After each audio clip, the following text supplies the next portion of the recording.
Yeah.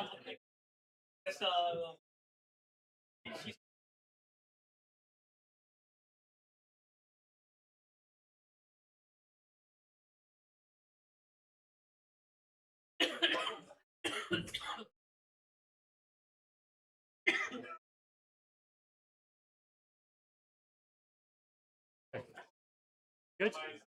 Yep.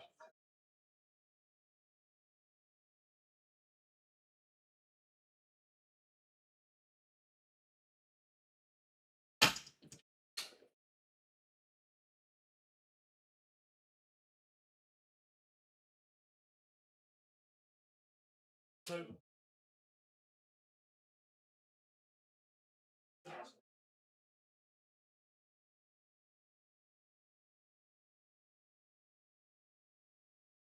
I have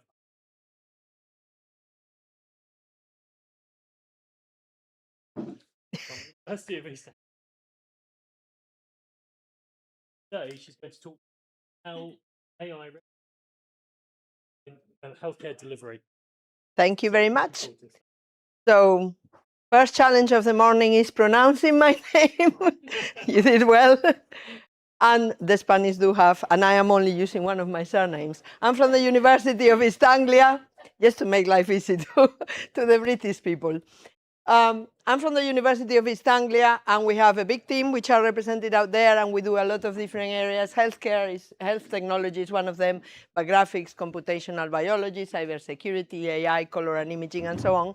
So go and talk to my colleagues out there. Some of what I will talk about today is the general kind of AI in healthcare, but also some of the examples of the work that we have done that says how we are trying to revolutionize healthcare. So when you look about healthcare data, it is an area where the data is incredibly rich, incredibly complex, but where we have real problems is that it is a area where it's very humanly constrained. We don't have enough doctors, we don't have enough medical practitioners, we have a problem with all those kind of things. And the data, when we think about it, you have electronic health records, you have things like medical imaging, genomic data, you have laboratory test results, you have wearable and devices which are now being incorporated into how we view patients, pharmacy, and furthermore now, we are thinking about how do we also incorporate things like environmental data, for example,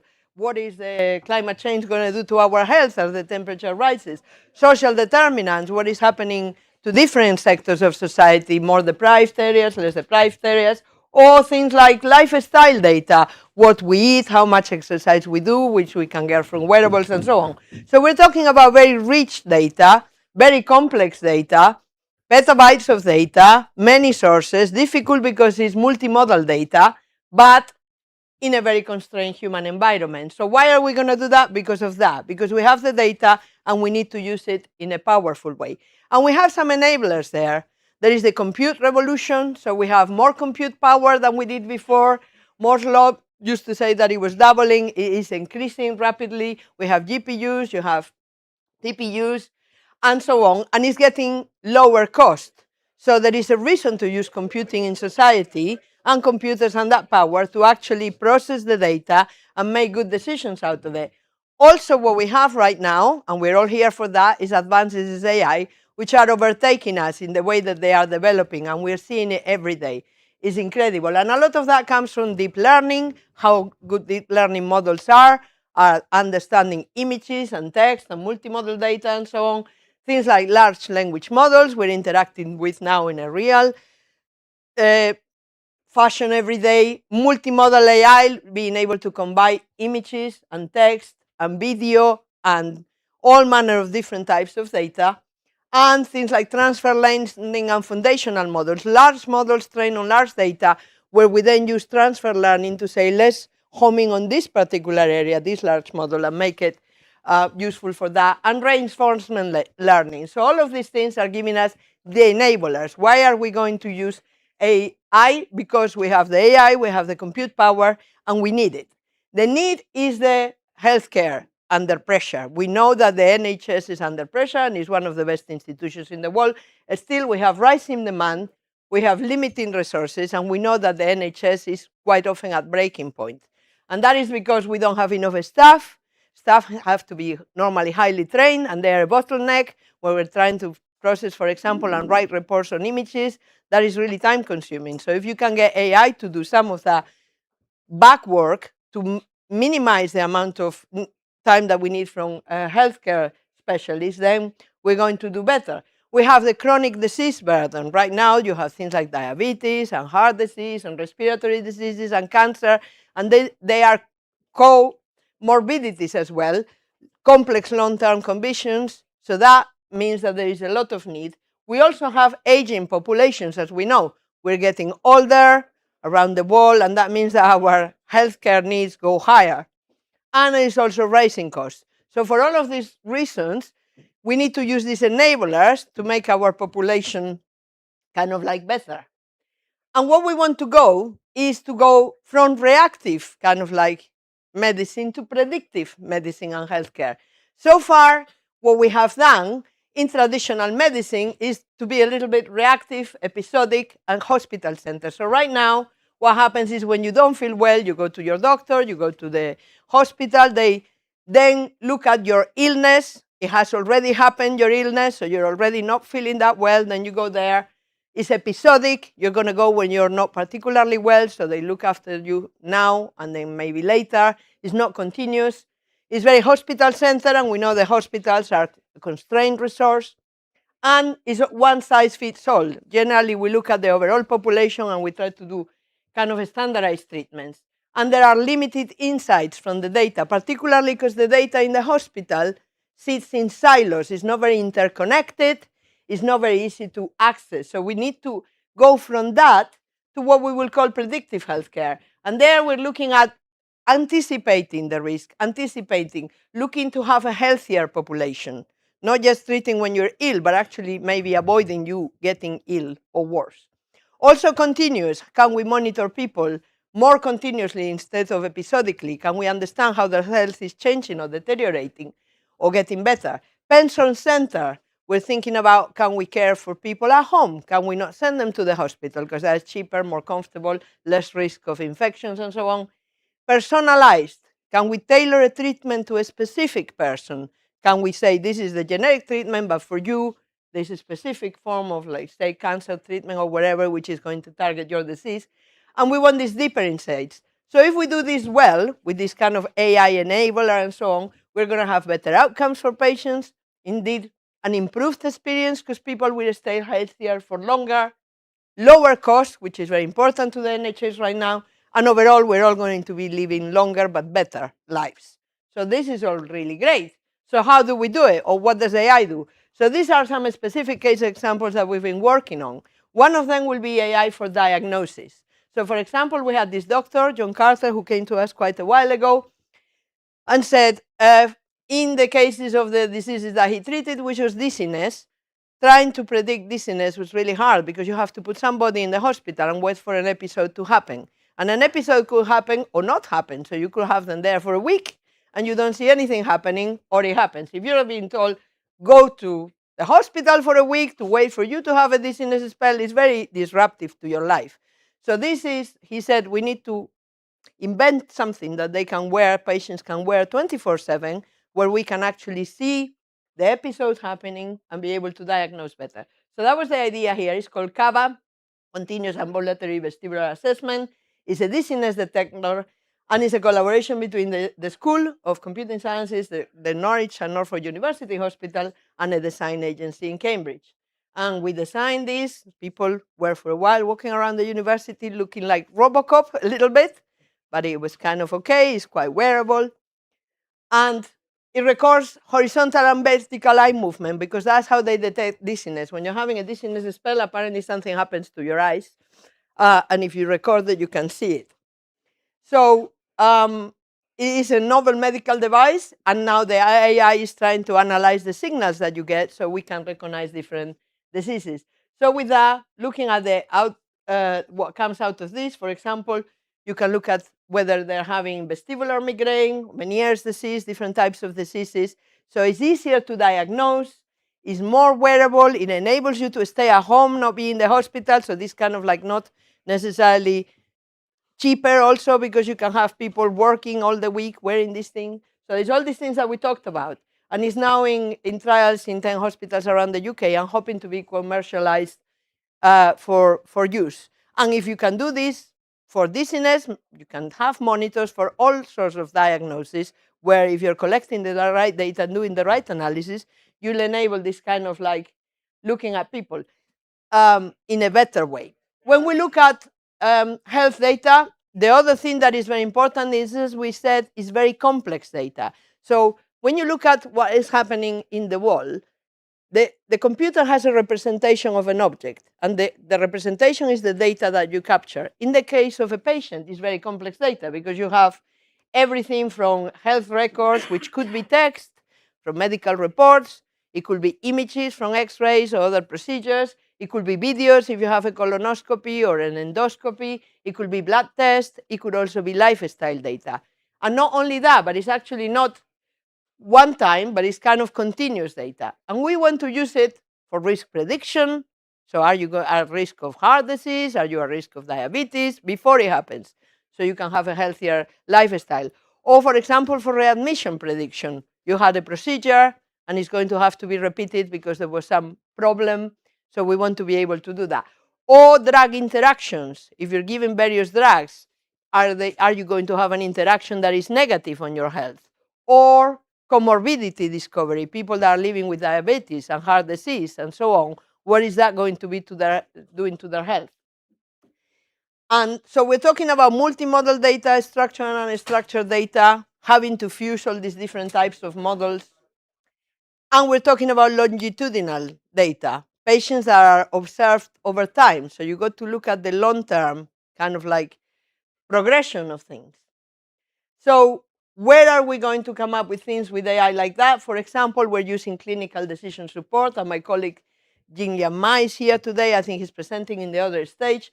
So for example, his work is on trying to help surgery for heart, which is very difficult because you're looking at very tiny blood vessels and having to insert particular things in there. So they're using, trying to, normally this is guided by X-ray, but X-rays has exposure that is bad to the patients. So they want to build 3D models from the X-rays to avoid having to take so many X-rays, and then be able to help the surgeons to do the surgery with these new models.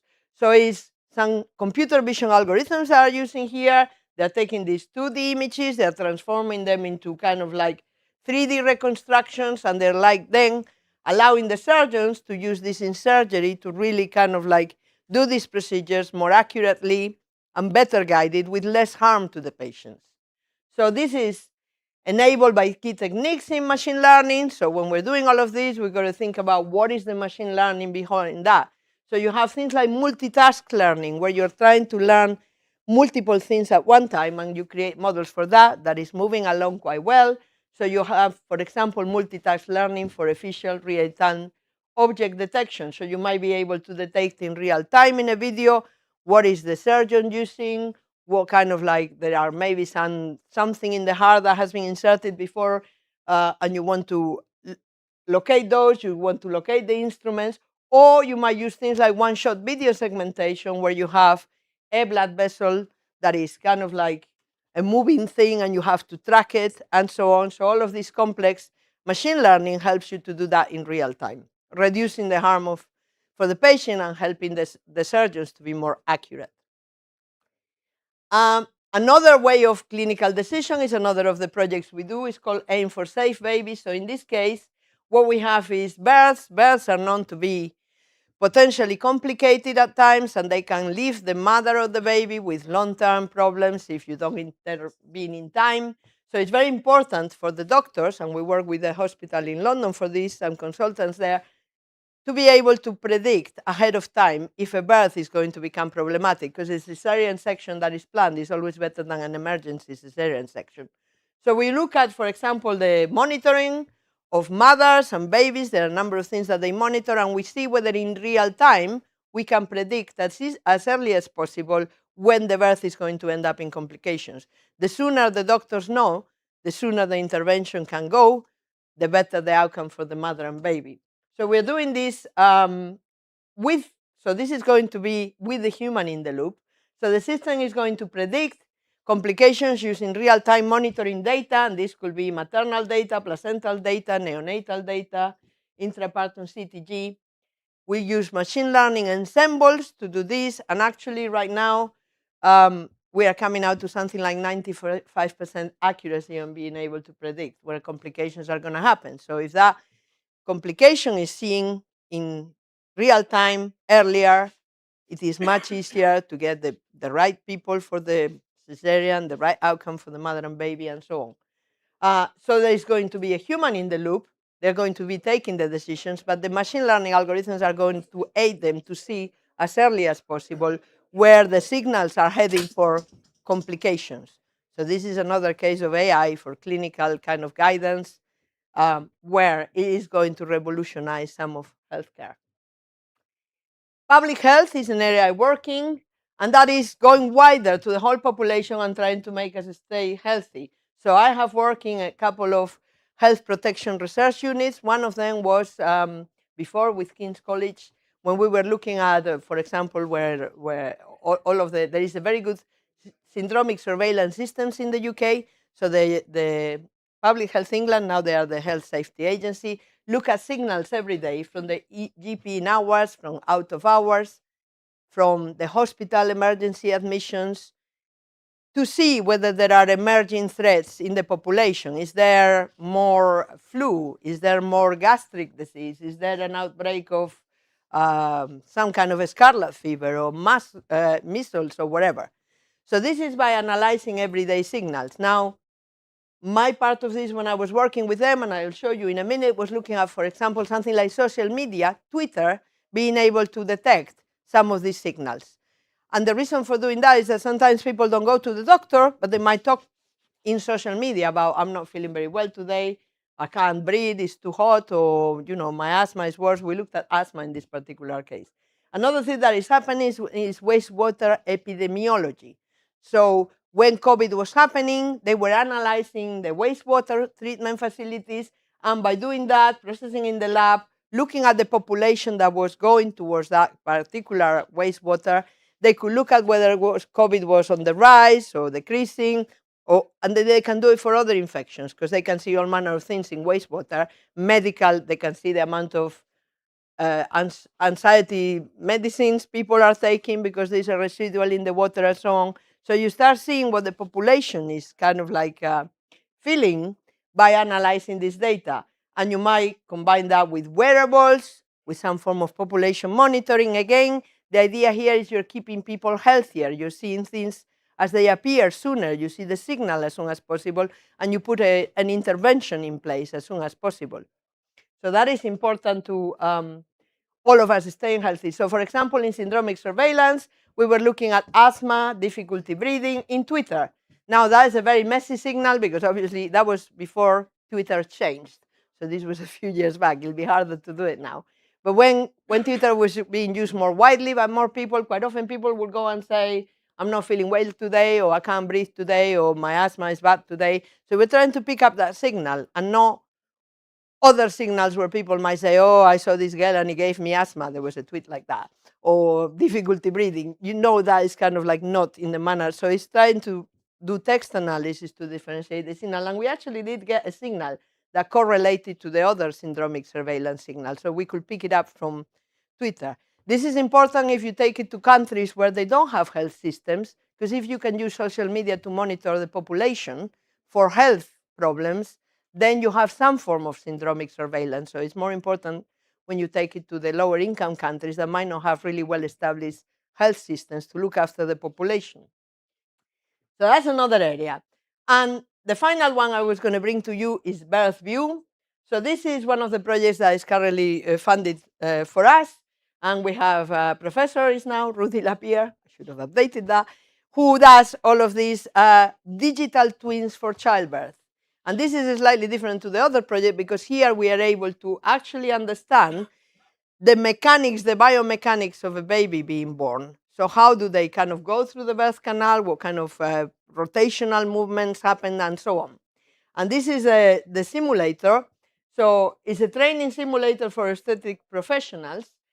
And what we're doing at the moment is this is a generic simulator. What we can do now is if we collect data, which we are in the process of doing with the hospital MRI from specific mothers and babies, you can make that specific to a mother and baby, and then it will have a predictive capability. So you could say, given this mother and this baby, the measurements, the history, etc., you can look ahead and say, is this birth going to have complications or not? There's a lot of cost, litigation costs for clinical negligence in childbirth. So this is interesting to the kind of health industry. There are a lot of deliveries, some of them in cesarean sections. There are instrumental deliveries. The complications are of a biomechanical nature often, so perinatal laceration, fetal positional problems, fetal distress, maternal complications. If you can see and predict those ahead of time because you understand the mechanics of childbirth, and you can then make that specific to a mother and baby, then you have a really powerful tool. And I think one of the things that will become very big in the future is digital twins for medicine, where you can actually have something that mimics different processes, different organs, connects to the higher kind of understanding that we have of humans, and we are able to see how specific problems arise, how you are affected. So I think digital twin is the kind of technology that will become very powerful for medicine and where AI might make a big difference. There is more to come, precision medicine, genomics. So the concept is the right treatment for the right patient at the right time. That is great because we know, for example, cancer treatments can be very harsh and they can be very kind of untargeted. So we are going now towards more targeted treatments for specific cancers, specific patients, and so on. So you have genomic AI, you have personalized treatments, pharmacogenomic cancer stratification, and of course you have all of the use of generative AI and LLMs in clinical co-pilots where you're helping the clinician kind of maybe understand and arrive to certain conclusions. There are some startups out there that are doing this kind of thing already. Automated documentation. We know that a lot of doctors will spend a lot of time documenting certain things. If that could be automated, you free them to do the procedure, not to be writing the notes. Summarization of various texts and various kind of like different a video. What did they see? You put that with text, it becomes very powerful. Medical chatbots, where you can interact with a chatbot and it can help you to get towards what you want to talk about when you go to the doctor. Again, there are examples out there. OA assistants for clinicians. So the wall is really rich. We are going to, of course, have a lot of risk in this. Any AI is not without risk. The risks are very large. You have the risk of bias and fairness. We know that there is biases in the data. We know that there is biases in the model. So these are things that you have to mitigate. Also, you have risk of privacy and security. This is very huge in medical data because people are very concerned about their medical history being released to companies or being used in not positive ways. You have lack of transparency. Do doctors understand the model? Do patients understand the model? Are we taking decisions without understanding? That makes doctors very nervous. They don't like the idea of relying on very black box type models. Accountability and liability. Who is going to be accountable if there is a mistake? And there was an algorithm that was producing those kind of like assessments. Safety and reliability. Is the system good enough? Is it accurate enough? Does it produce errors along the way? security threats and misuse. Can somebody hack into the system and produce wrong outcomes, intervene with treatments, etc., which will be quite dangerous? And obviously rising costs, inequality that might come from the biases.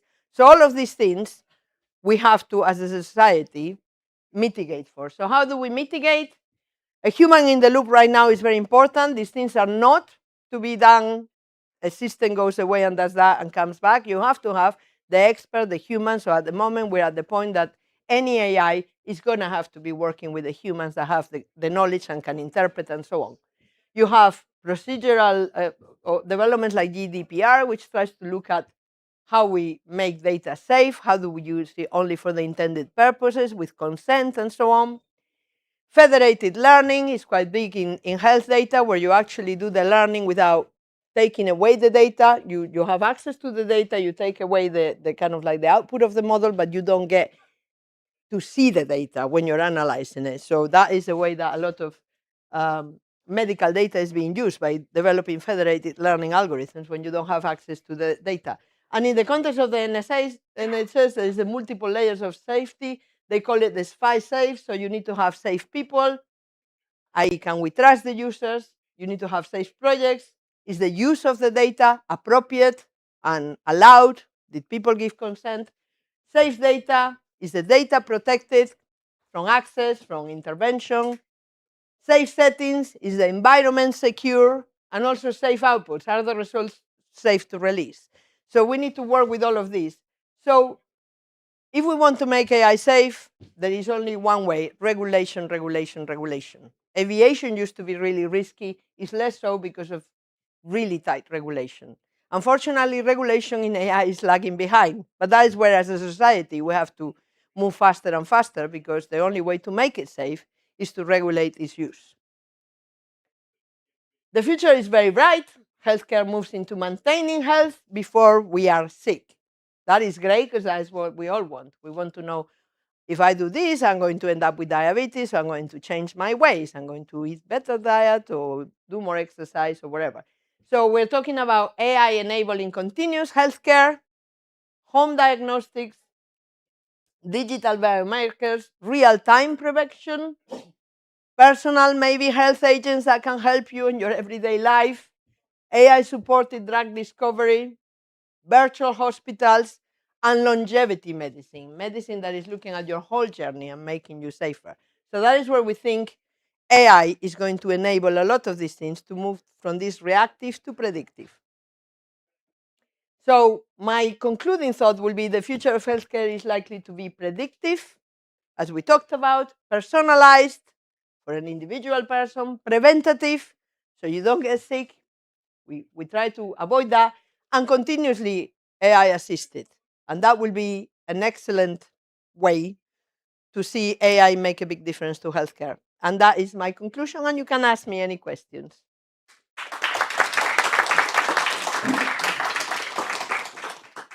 Thanks so much, Beatrice. Well, we've got a couple of minutes for a couple of questions. Anyone's got any questions, burning questions?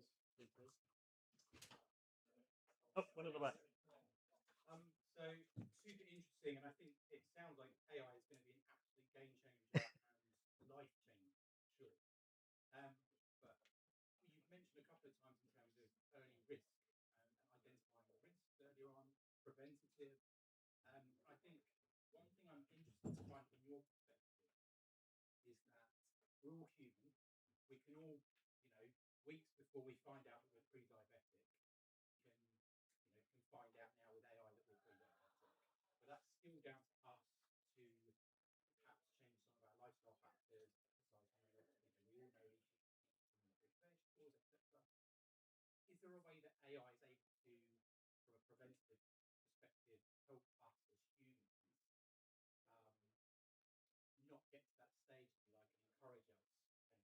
And it's very much a human factor in some of those, obviously not all of the situations, but in some of the ones that are a bit more preventative.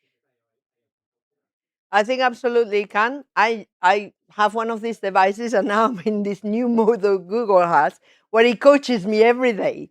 So I told it I have a bad ankle, which I do because I broke it, And every day now he tells me, what you did yesterday because it was a hot day was maybe a bit too much for your uncle before you go to sleep to do this, do that. So he can do. Whether we listen or not is a different matter, but it can give you prompts to keep you healthy, because one, it understands, because I have a wearable, it tells me how many steps I did, what temperature there was out there. So yesterday and the day before it's telling me, don't do so much exercise. I asked it to coach me to do more exercise, and it's telling me, no, no, no, no. Your ankle is like bad today. Take an early walk before 10 a.m. I mean, that is quite helpful, right? I might ignore it and say, no, I'm not walking today, sorry. Or I am going for the gym and I'm doing 3-hour training. But it is helping me, and that is how I think it's going to help. We've got one here. The question that seems to come up a lot with AI is it's very energy intensive. Yes. And you want to run AI on massive models with massive amounts of data. Where does that sit in the world of data centers and energy usage? And is the NHS going to go and build their own data center? Potentially, but what we're looking at, and we have a very good collaboration with somebody that do that, is sustainable computing and sustainable AI. So what you got to start thinking, what you got to start to be very good at, is being able to measure the different aspects of doing things in a computer. And when you begin to understand that and educate people onto that, then you can become a lot more sustainable. So for example, you learn things that I didn't know about being a computing scientist, like let's say if you're listening to a Spotify and you download your music, it's a lot less energy consumption than if you are streaming online.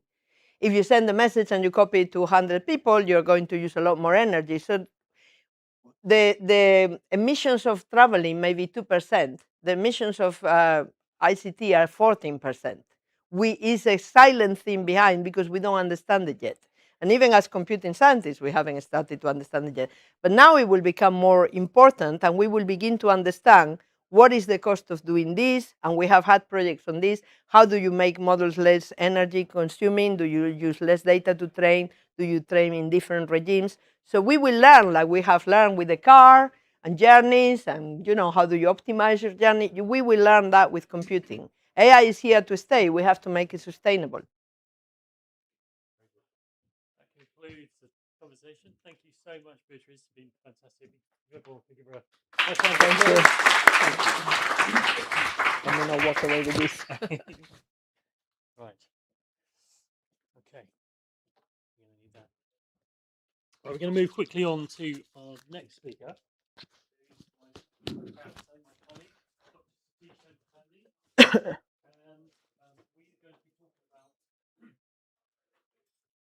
AI deployment world-leading healthcare project. So it's a whistle-stop tour of some of the projects that we are involved in.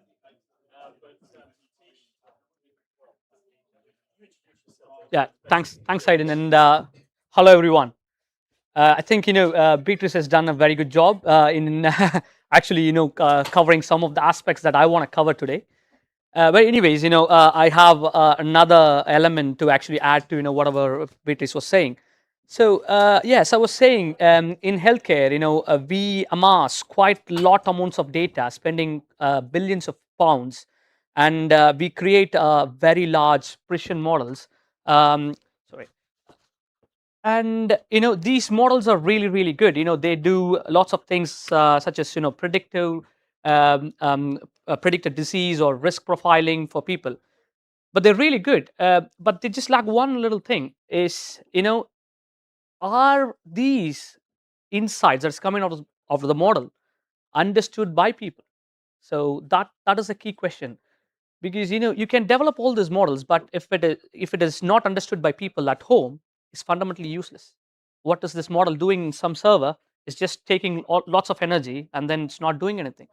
So I'm Satish Shankar Pandey. I'm in a rare and privileged situation to actually be in both the sides of the equation, where in one side I'm actually creating all these large language or really complex precision models predicting treatment response, individualized treatment response for heart failure patients.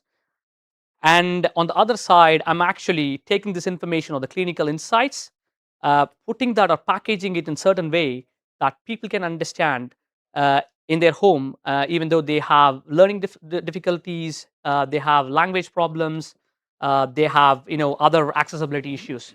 So in the next 20 minutes, I'm just going to go through some of the aspects of both the sides of the equation, and we will see how we attack the problem. Right. Before I go into the case studies or the applications, and I just wanted to speak about this. The software has gone to a tectonic shift at this moment, and this is very important. Is because currently 25% of all the code is AI generated in the Google. 25% may seem very little, but at the scale of Google, it is billions of lines of code that is written by a computer, basically, and it is then reviewed by humans, and then it is gone through it. And what this is actually helping us to do is actually creating us to develop things and deploy things at a grand scale, and at a greater velocity. And what we are getting is we are getting 6x fast development and deployment, and this is very important critical infrastructure for everything we're going to speak next. Right. So as a first topic, I'm going to speak about iCare for CBD. This is a precision medicine initiative in the European Union. It's the world's, no, Europe's largest heart failure study. The reason why it exists is because there's more than 85 million people affected with cardiovascular disease, and with heart failure is one of it. And heart failure has 50% mortality in 5 years. So people having heart failure would die, or 50% of them would die in 5 years. So it's a serious disease. And what is currently happening in the current clinical pathway is like, okay, you treat everyone as same. So for an example, drug X, you give it to everyone, and it's supposed to reduce outcomes or improve outcomes. So that's what they're doing. But what we said was, okay, these drugs have to be individualized and given to people who would need it, and we have to increase the dosage or decrease the dosage based on what is required for them. And then that's basically why iCare for CBD exists. This is we formed a partnership between 38 international partners. So this is an Europe Union project. We have public and private partners. So we have lots of universities like University of Aachen, Maastricht. We have some universities from the UK. Then we all have big pharma companies such as Novo Nordisk, AstraZeneca, Eli Lilly, Bayer, Philips, and all those people. They're very important because all of them have different kinds of data, and we wanted to do, if you want to do a truly individualized cardiovascular or any sort of precision medicine, you need lots of data. So we have collected almost 1 million data points that we just pooled from various different sources, and we are going to use that. And this was funded by European Union, and it's 22 million funded. Right. So, and the key objectives are, of iCare for CBD is accelerating early diagnosis. So, can you find out people who are at higher risk of heart failure, and can we develop a model for it? The next one is, okay, of the people who are at risk already, who should you prioritize? So, can we risk stratify people?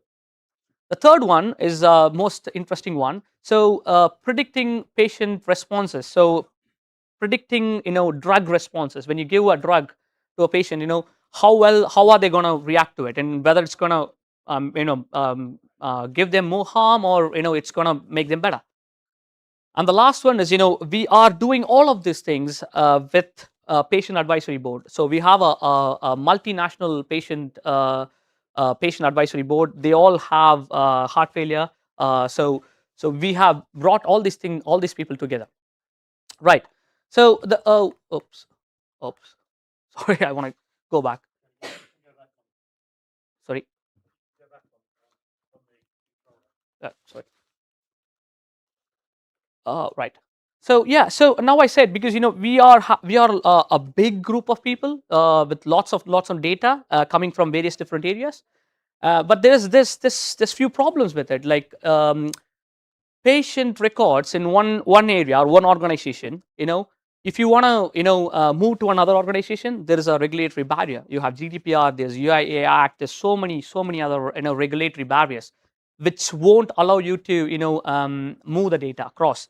And so if you want to do a truly individualized prediction, how would you do it? Because you have to pull this data together, bring it together some way. And how would you even do that when you have all those regulatory barriers? And we have to remember one thing: all these pharma companies, they have proprietary data. They don't have, and they don't release those proprietary data because the value of the company is based on that. So how would you access it? So right. So that's why we developed this data clean room. So what happens is, on the left side, you can see they are the data owners coming from various different organizations. So you have organization A, it could be AstraZeneca; organization B, University of Maastricht. It could be organization C, Maya Clinic.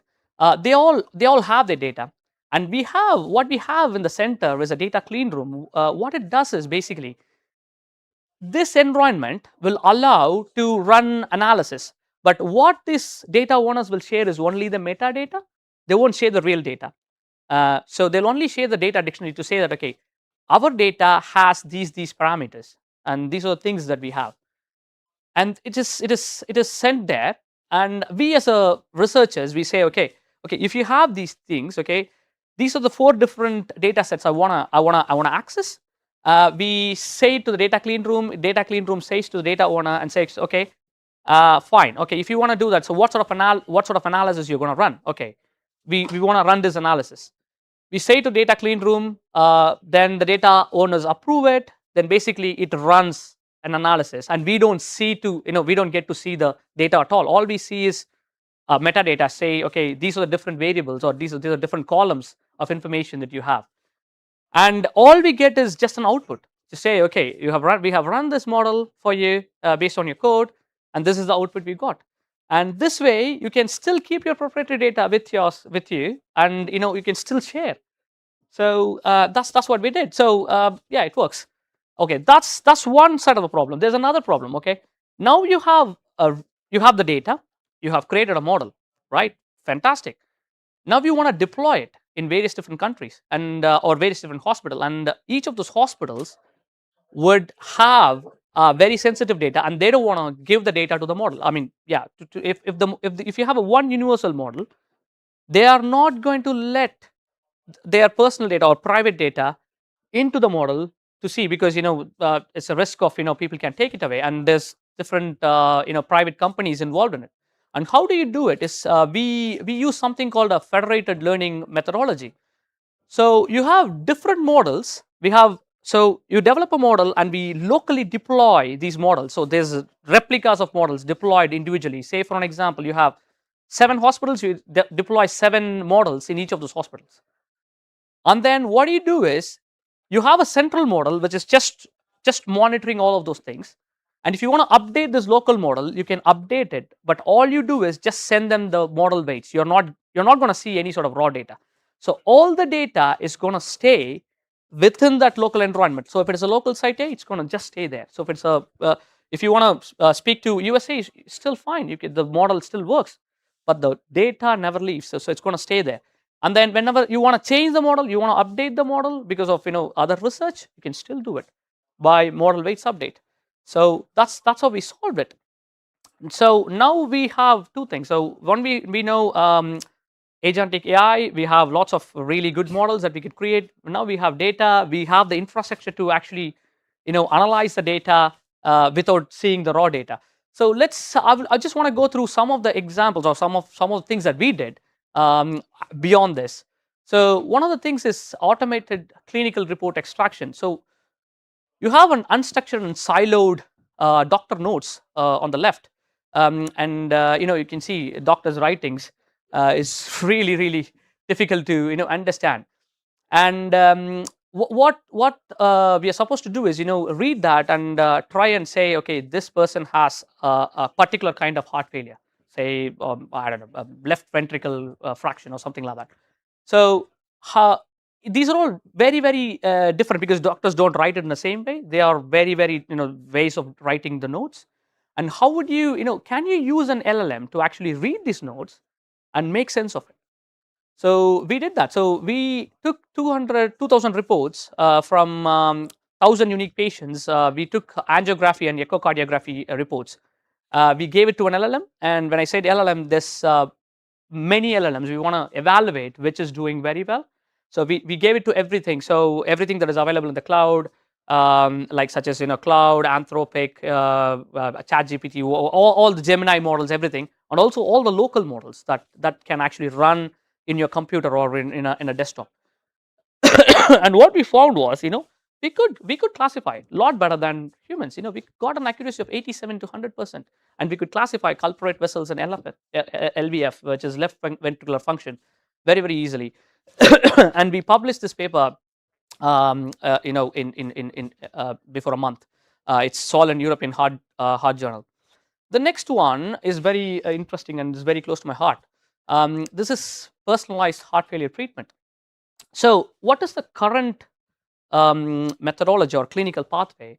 Is basically, if you have a heart failure, there's this four foundational therapies that doctor would give you. There's beta blockers, SGLT2, RAS inhibitors, and MRAs. So if you have a heart failure, the guidelines say that you have to give all this four medication, okay, and up titrate it. Basically, you have to give more and more until the patient tolerates. Okay, that's what the current standard of the clinical guidelines is. And that's supposed to improve outcomes. So if you can see, this is one size fit all. So just give everything until the patient tolerates and then stop. But we know not all heart failure medications help everyone the same way. You know that.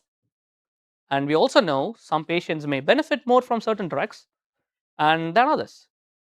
And we know the goal is better outcomes with fewer side effects. And we have to choose the right drugs at right dosage. Yeah. So now, because we have quite a lot of data, can we do this? Can we actually personalize heart failure medication? Yeah, we can. Right. So what we did was, we took 4 studies, because there's lots of data coming from us. So we took 4 studies, and we had about 3,081 patients and 23,982 patient visits. We used a causal machine learning framework. So this is not a black box LLM, because you have to interpret. If you are creating a model, okay, you have to interpret what the model is doing. You can't simply use a model from the cloud like Gemini or something like that, because it has trillions of parameters and you don't know what it's really doing when it will hallucinate. So this we created a causal machine learning model, and we said, we can predict individual treatment effects. And one of the targets we had was, okay, can we predict the median 90-day risk reduction? Can we predict 90 days risk? And let's see what happened. Right. So the key findings were, of course, we found that treatment benefit varied substantially between patients. Yeah, that's what we found. And so the median 90-day risk reduction, MRA had a very strong benefit. We had 1 point, if you reduce MRA by 1.5%, because this is all individual predictions, but I'm just averaging them for all the patients to put it in the presentation. So if you reduce MRAs by 1.5%, it is going to have a better outcome than actually giving all of them together. Second one is beta blockers. So if you reduce them by 0.4% in an average, but for each patient differs, you have a modest benefit.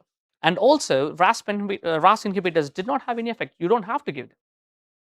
And loop diuretics increase risk. So don't ever give that. So and also we found few other things.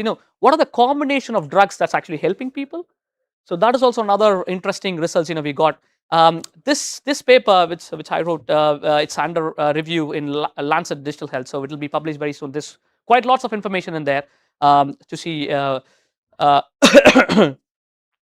Right. Now all we saw was, okay, we have created a really good infrastructure to collect all the data. We created precision models that will actually predict individualized treatment response, personalized medication, and all those things. Oh, these are all very great.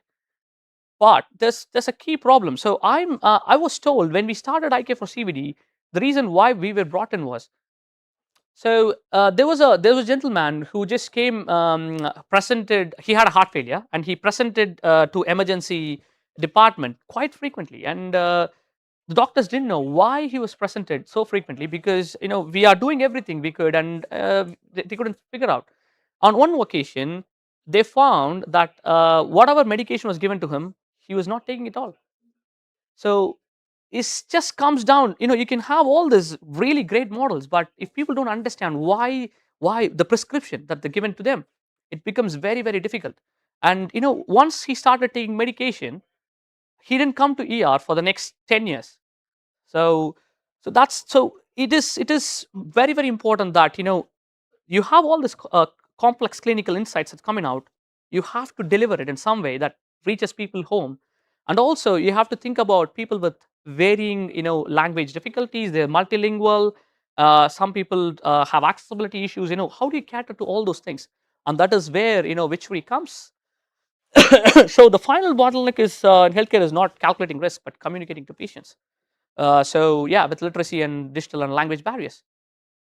So at Witchery, what we do is we take this dense clinical information, and we take that and rip it apart and produce personalized information based on this information, based on dense clinical information we've got. And we do that. We cater to various people by translating this information in their language so that they can understand better. We also do various avatar technology. So people who can't really read, we have a video sequence that they can actually see. We can't, and that's one thing. We also cater for people who have deaf and dumb. We have sign language. We also send audio messages on text. Right. This is okay. There's two parts. One is taking this dense clinical information and breaking it apart that people can understand. But how do you make this information that you break it apart reach people? So, and that's why we came up with Recap Health. So that is our proprietary application. What it does is basically just with this with your NHS number, it can actually package various different information that you require. Usually, people with some kind of an issue like heart failure may have diabetics as well. They may have other comorbidities. So what we do is at Recap, we take all this information and package it that are personalized for that person. So whatever is required for them is only sent to them. So, and we did a small validation, and with over 100 user cohort, and we are receiving 95% acceptance rates who rated good or very good. I just wanted to move into another case study. This is one of a very interesting projects that was done in Bradford District Case. So the LEDAR study showed that people with learning disabilities die 28 years sooner than the general population, and 24% of these avoidable deaths are due to respiratory disease. And we were thinking, oh, why this is happening?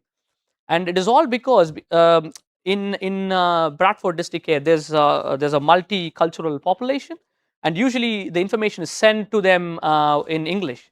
And just even taking inhalers and or using nebulizers properly, they couldn't understand it very well, so they are not using it in an optimized way that will actually bring more benefits. So what we did for that is basically develop an evidence-based MDT pathway. So basically trying to figure out, okay, what the problem is. Identification of risk factors is what we did first. And the next one is, okay, once you identify the risk factors, okay, we created a simple to follow, bespoke supported avatar care plans and and accessible and user friendly multilingual avatars. And then we send that using our Recap platform, and then it is also available in their website for people to see. So we did this in various different languages so people can understand. So for a start, we only did it in Urdu and Arabic. And what happened to that was, we got 54% reduction in chest infection just by doing that. And we also got 70% reduction in hospital admissions. We got HSA patient awards for this, and we got the Nursing Times Award, and we also are featured in NHS Score 20 plus. So very simple, but very powerful.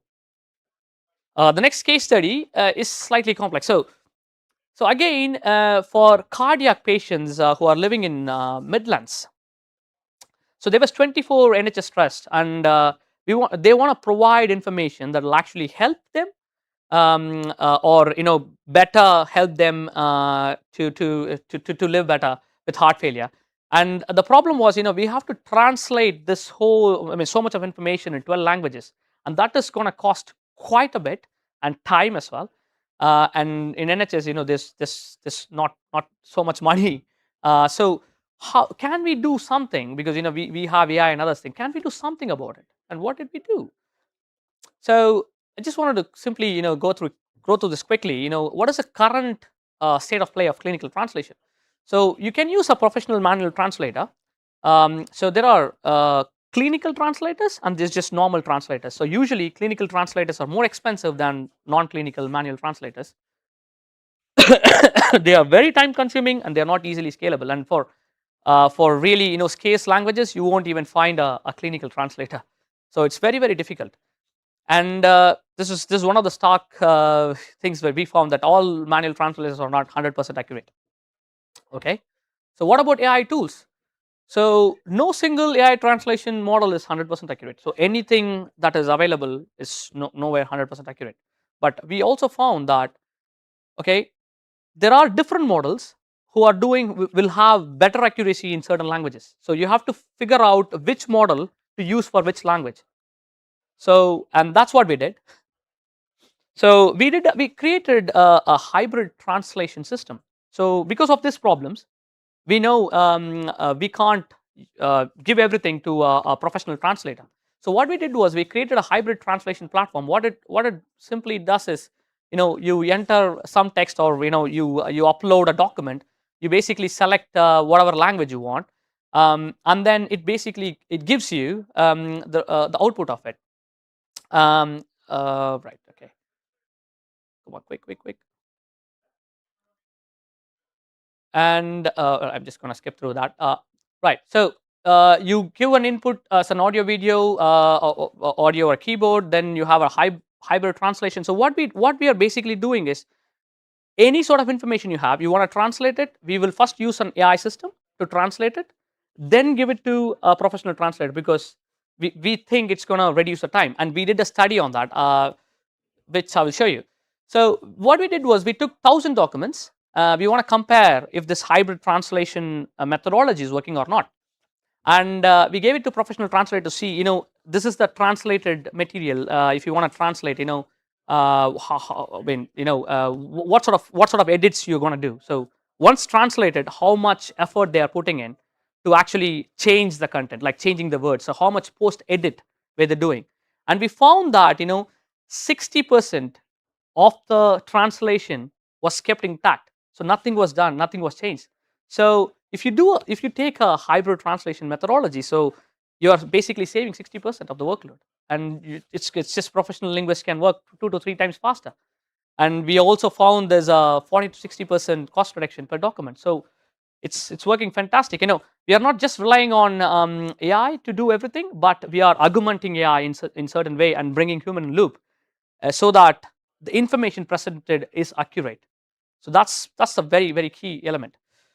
Right. As the challenge of NHS Midlands, we use this hybrid translation. We translated all these materials into 12 different languages, and we have got 220 different avatar assets.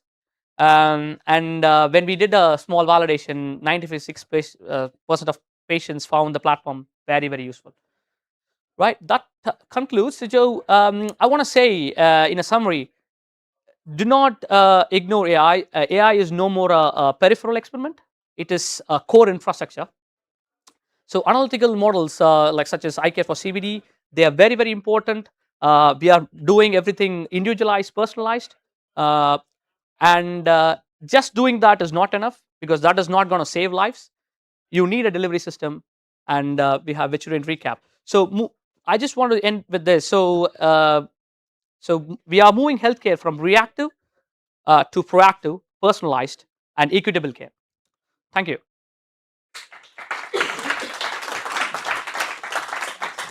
Thanks so much, Satish. I think we've got time for one question, if there's any burning questions for Satish.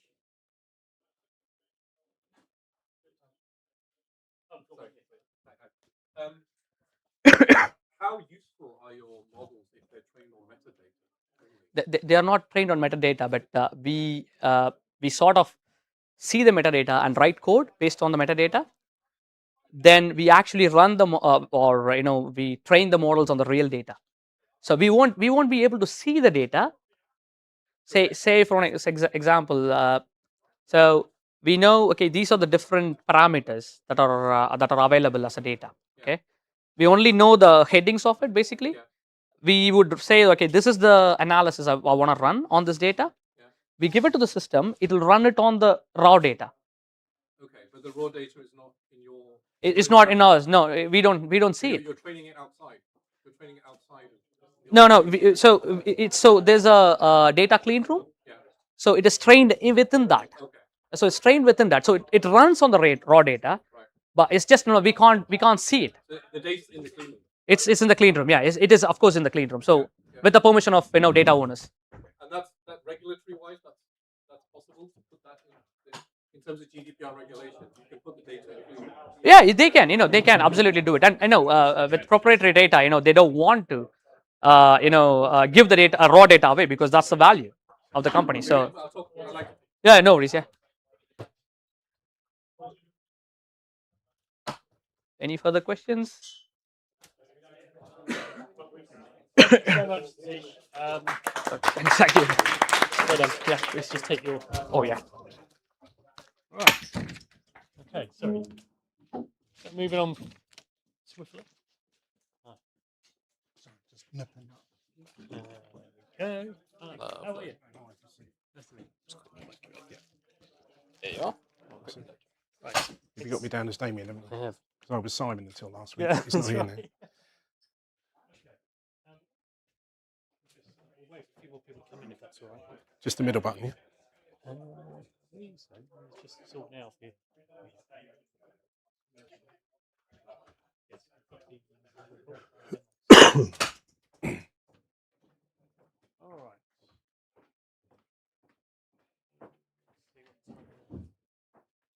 Okay. So we get cracking. Yep.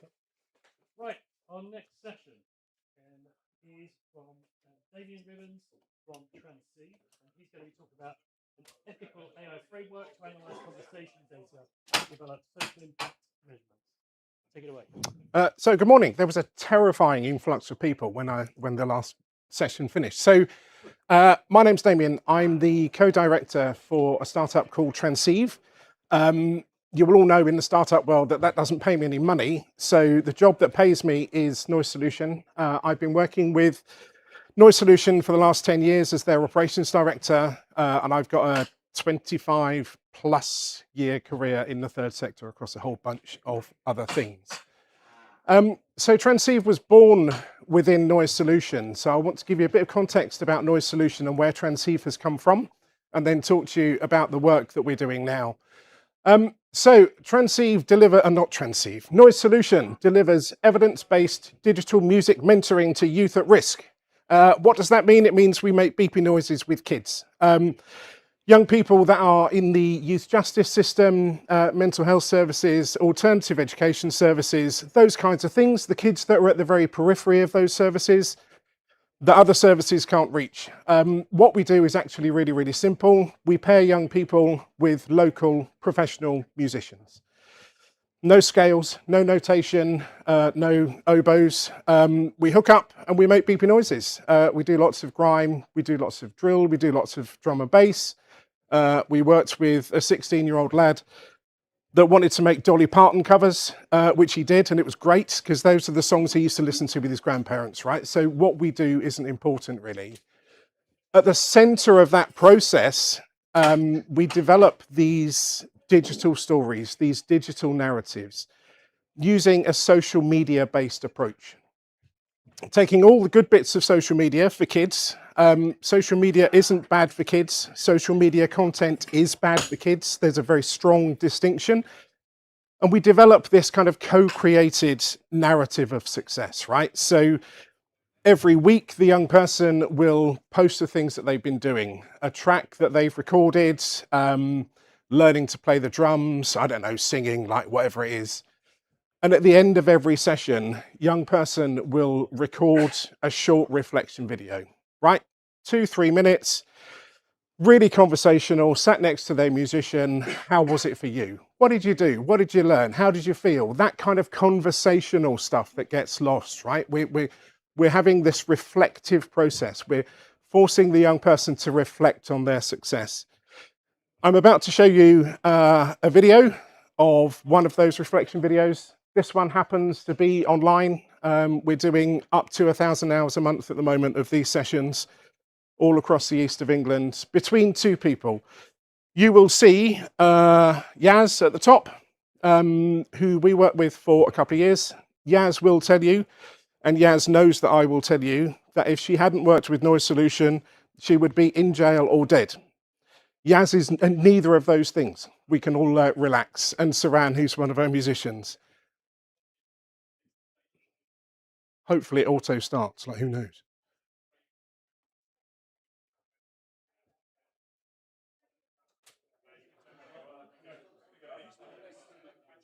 Can we start the video, Mr. Technical Man? Thank you.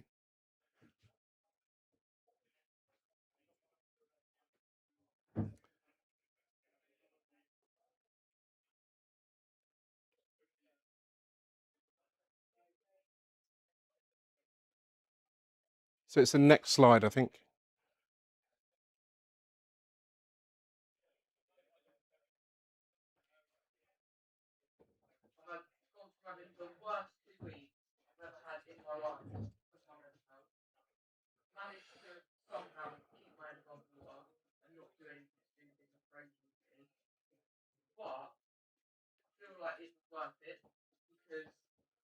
At the end of all of that pain and tears and anger and all them emotions comes this little bit of music that I made. And that makes me happy in itself because I've progressively done something that is making me happy. Doing everything that you've been through the last few weeks and for things to come out of it, that is nothing short of amazing. You know? So I'm very proud, honestly proud of myself. I am feeling a lot better in myself today than I was last.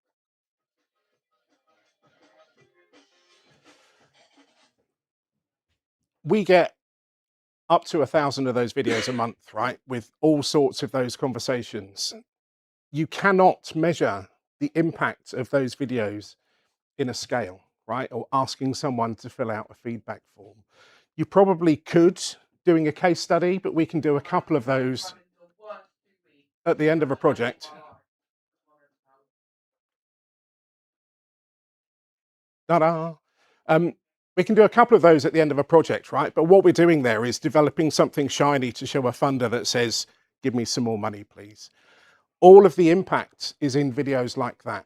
So it then begs the question, how can we make sense of massive amounts of unstructured, uncurated data? We've got those videos, we've got the reports that our musicians write after every session, we've got referral data, we've got feedback from families, we've got feedback from professionals, we've got all of these unstructured data that contain everything that we need to know about impact and more, but we can't do anything with it.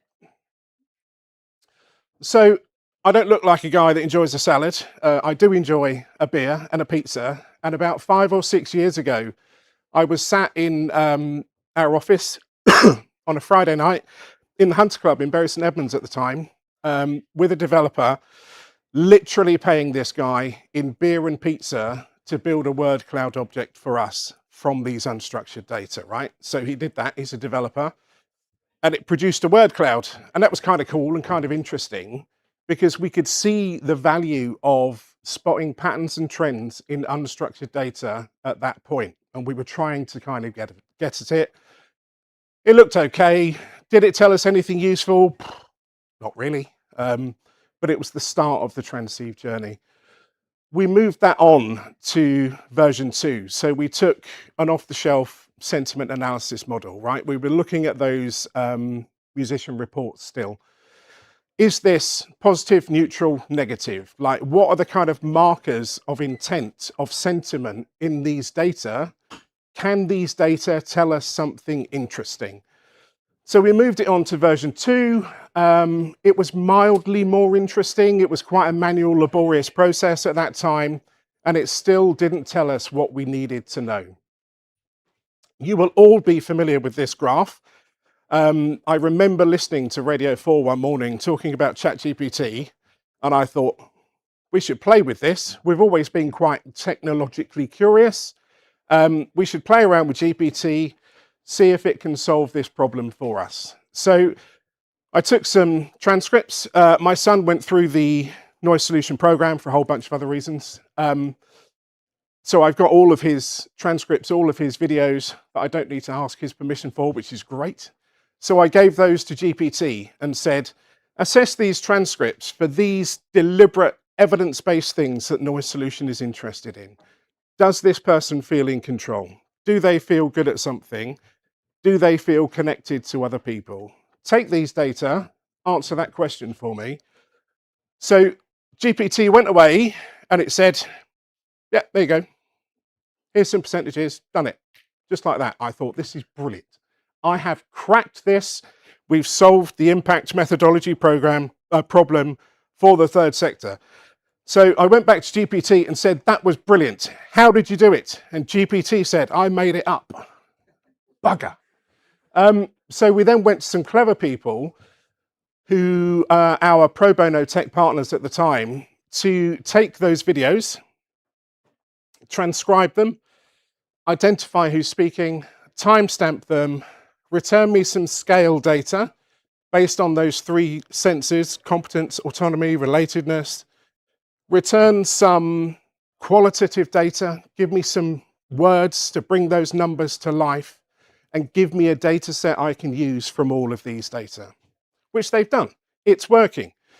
We've now got quantitative data with qualitative data to bring those numbers to life, where we can measure change over time from purely conversational data that's happening. Transceive was born at that point, and it was Satish talking about AI-generated code. I'm not a developer, I'm a chef. That's the only thing I've ever been qualified to do, yet here we are. So I was sitting, playing with, now let's talk about the problem statement. So the charity sector in the UK in 2019 spent 15.8 million hours reporting. Just charities, just the UK, just 1 year. We're spending about £19 billion a year on the third sector in the UK on interventions where we don't know whether they're impactful or not, right? About 8% of those organisations report on their impact in any way. But the kind of theory that we had, the hypothesis that we had before with noise solution, people are telling you what they think every day, right? Phone calls, website chatbots, WhatsApp conversations, Slack conversations, those water cooler moments, that's when people tell you what they actually think. That's what Transceive is trying to solve. But we're a third sector organisation, and it was really interesting that Beatrice started to talk about these things, right? These are the things that our third sector customers are concerned about, or bloody well should be concerned about, right? We need to leverage these tools responsibly, and we see those issues in three main domains. So that kind of AI, black box, data privacy, we cannot send data from noise solution, very vulnerable young people, off into the ether, into OpenAI or Anthropic or whatever, and say, please be careful with it, and then we'll have it back. We need to deal with that problem responsibly. We need to deal with the inherent biases in large language models, right? If we don't, those biases will directly impact the very people that our customers are working to support. And we can't just burn the planet, right? This stuff is really cool, really fun, really interesting, but it comes with some massive side effects that we absolutely need to mitigate. So Transceive's been built from the ground up with these three issues in mind. And we do three things. So everything happens within our own sealed ecosystem. We're not sending any data to anybody else, to Anthropic, to Microsoft, to whoever. We've built this kind of ethical framework, the beginnings of an ethical framework. We've trained a LoRa adapter on thousands of pages of documents of stuff we should be doing, GDPR, Equality Act, Americans with Disabilities Act.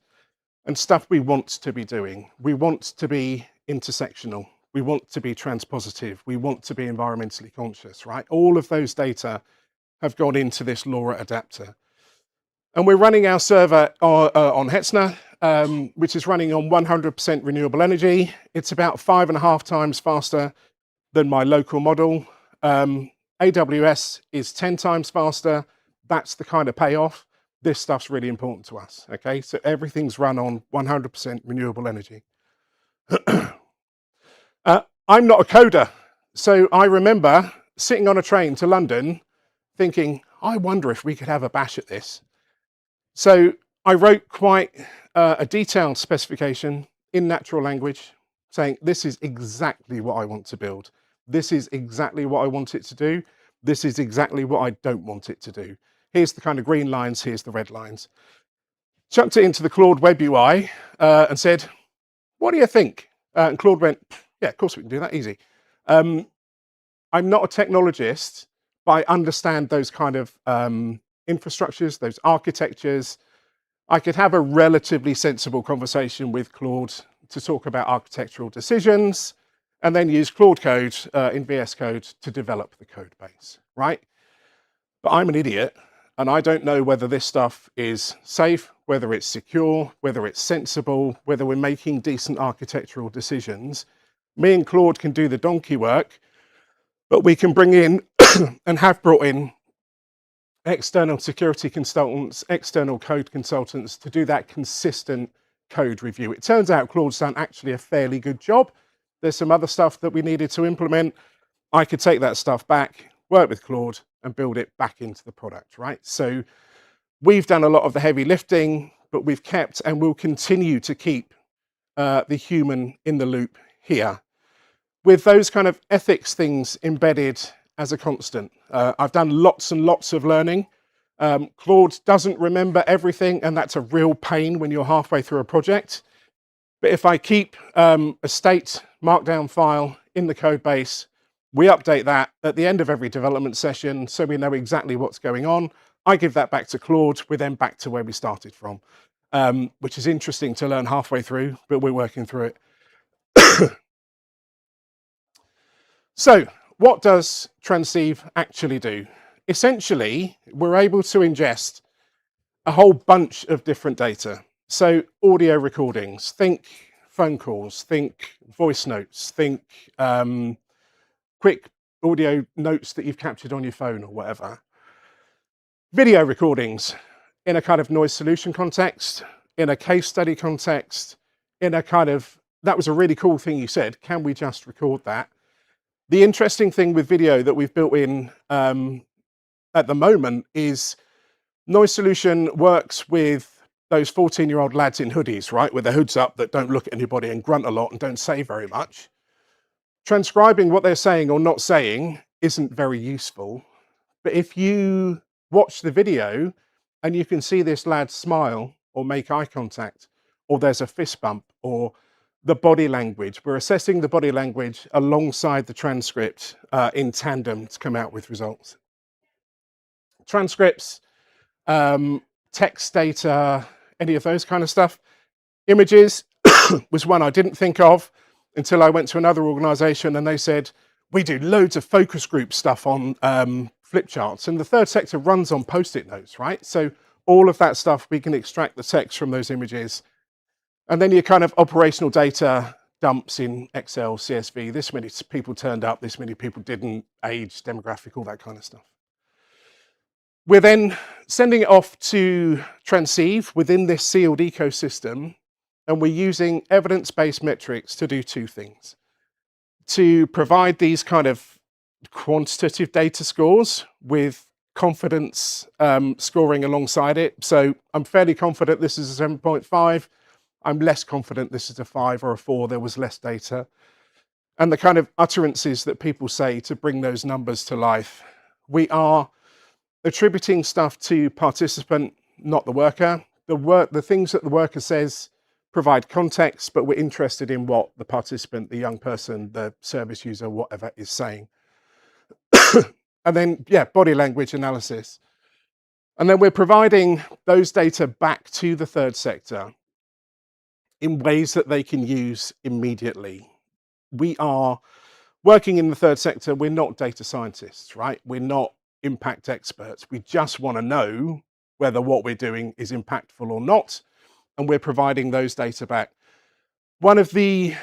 Two of the really interesting things, one is we're talking about, I think it was Beatrice again, talking about environmental stuff. We're providing live environmental metrics back to the customer on the usage page.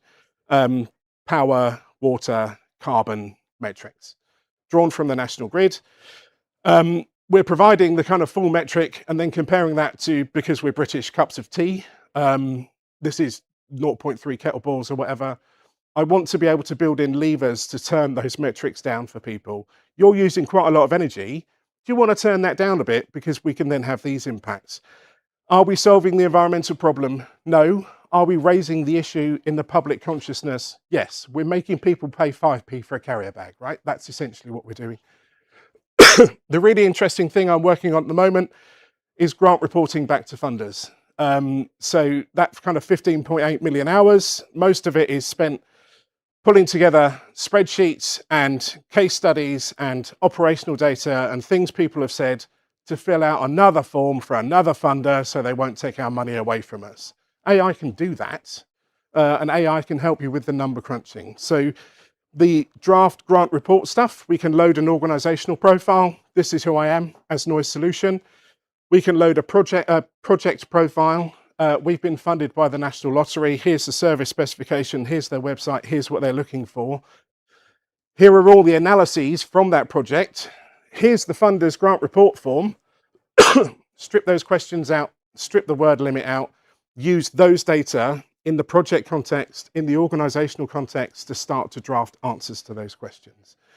Are we suggesting that you download that and send it off to your funder? No. But it gets over that kind of blank page thing. It's saving you quite a lot of those 15.8 million hours. As I said earlier, those kind of 3 pillars were built in from day one rather than retrofitted. These were architectural decisions that we made to start to mitigate some of those issues. So we're running local models on our own local infrastructure. The whole organization has been built on the premise that we don't want your data, right? I don't want to see your data. Customers are probably going to be able to opt in to us to use those data, although I was interested in the kind of federated data model that Satish was talking about. We're worried about hallucination. So the transceive has been very carefully designed to provide structured output. So it's not got the space to go away and start to fabricate and hallucinate on stuff. And we are now starting to validate those results with real data. The bit about voice attribution, worker speech excluded.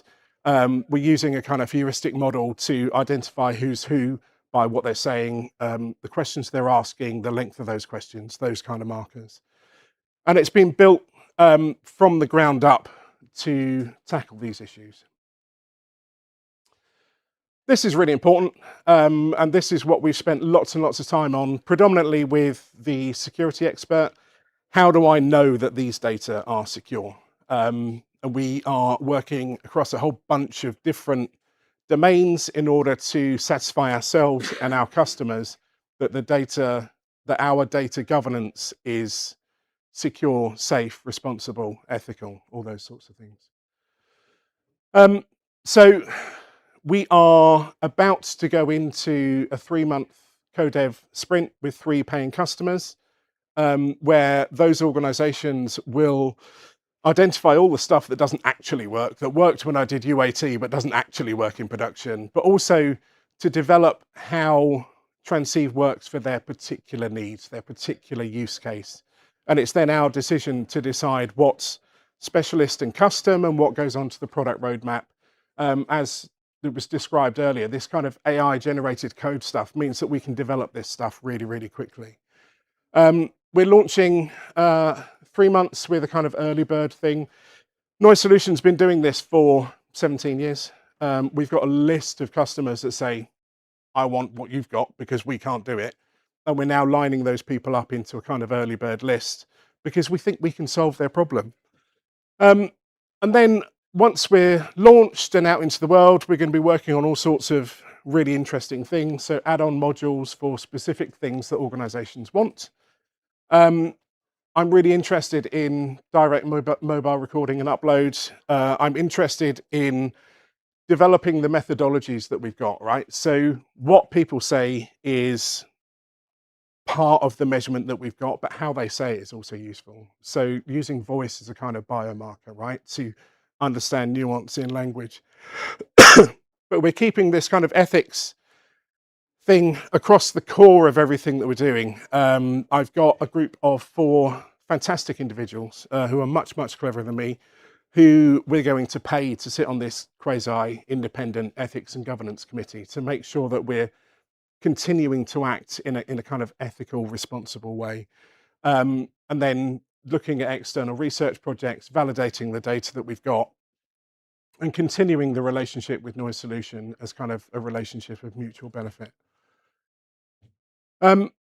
Before I finish, I wanted to leave this quote up here for any questions. I did a whole bunch of research into bias mitigation in large language models last year. And I can talk at length about that if you like, but this quote really stood out to me. And we can talk about how AI can revolutionize what we're doing with healthcare or with education or with social care or whatever. But it's just providing a mirror, right? And we cannot lose sight of the fact that if we're just cleaning the mirror and not solving what's making it dirty in the first place, we're not actually going to make any difference. Thank you very much. Thanks, David. That's great. Has anyone got any burning questions they'd like to ask David? Otherwise, I've got a here. Oh, good. Can you tell us a bit more about the customer base? What do they look like? What are the use cases?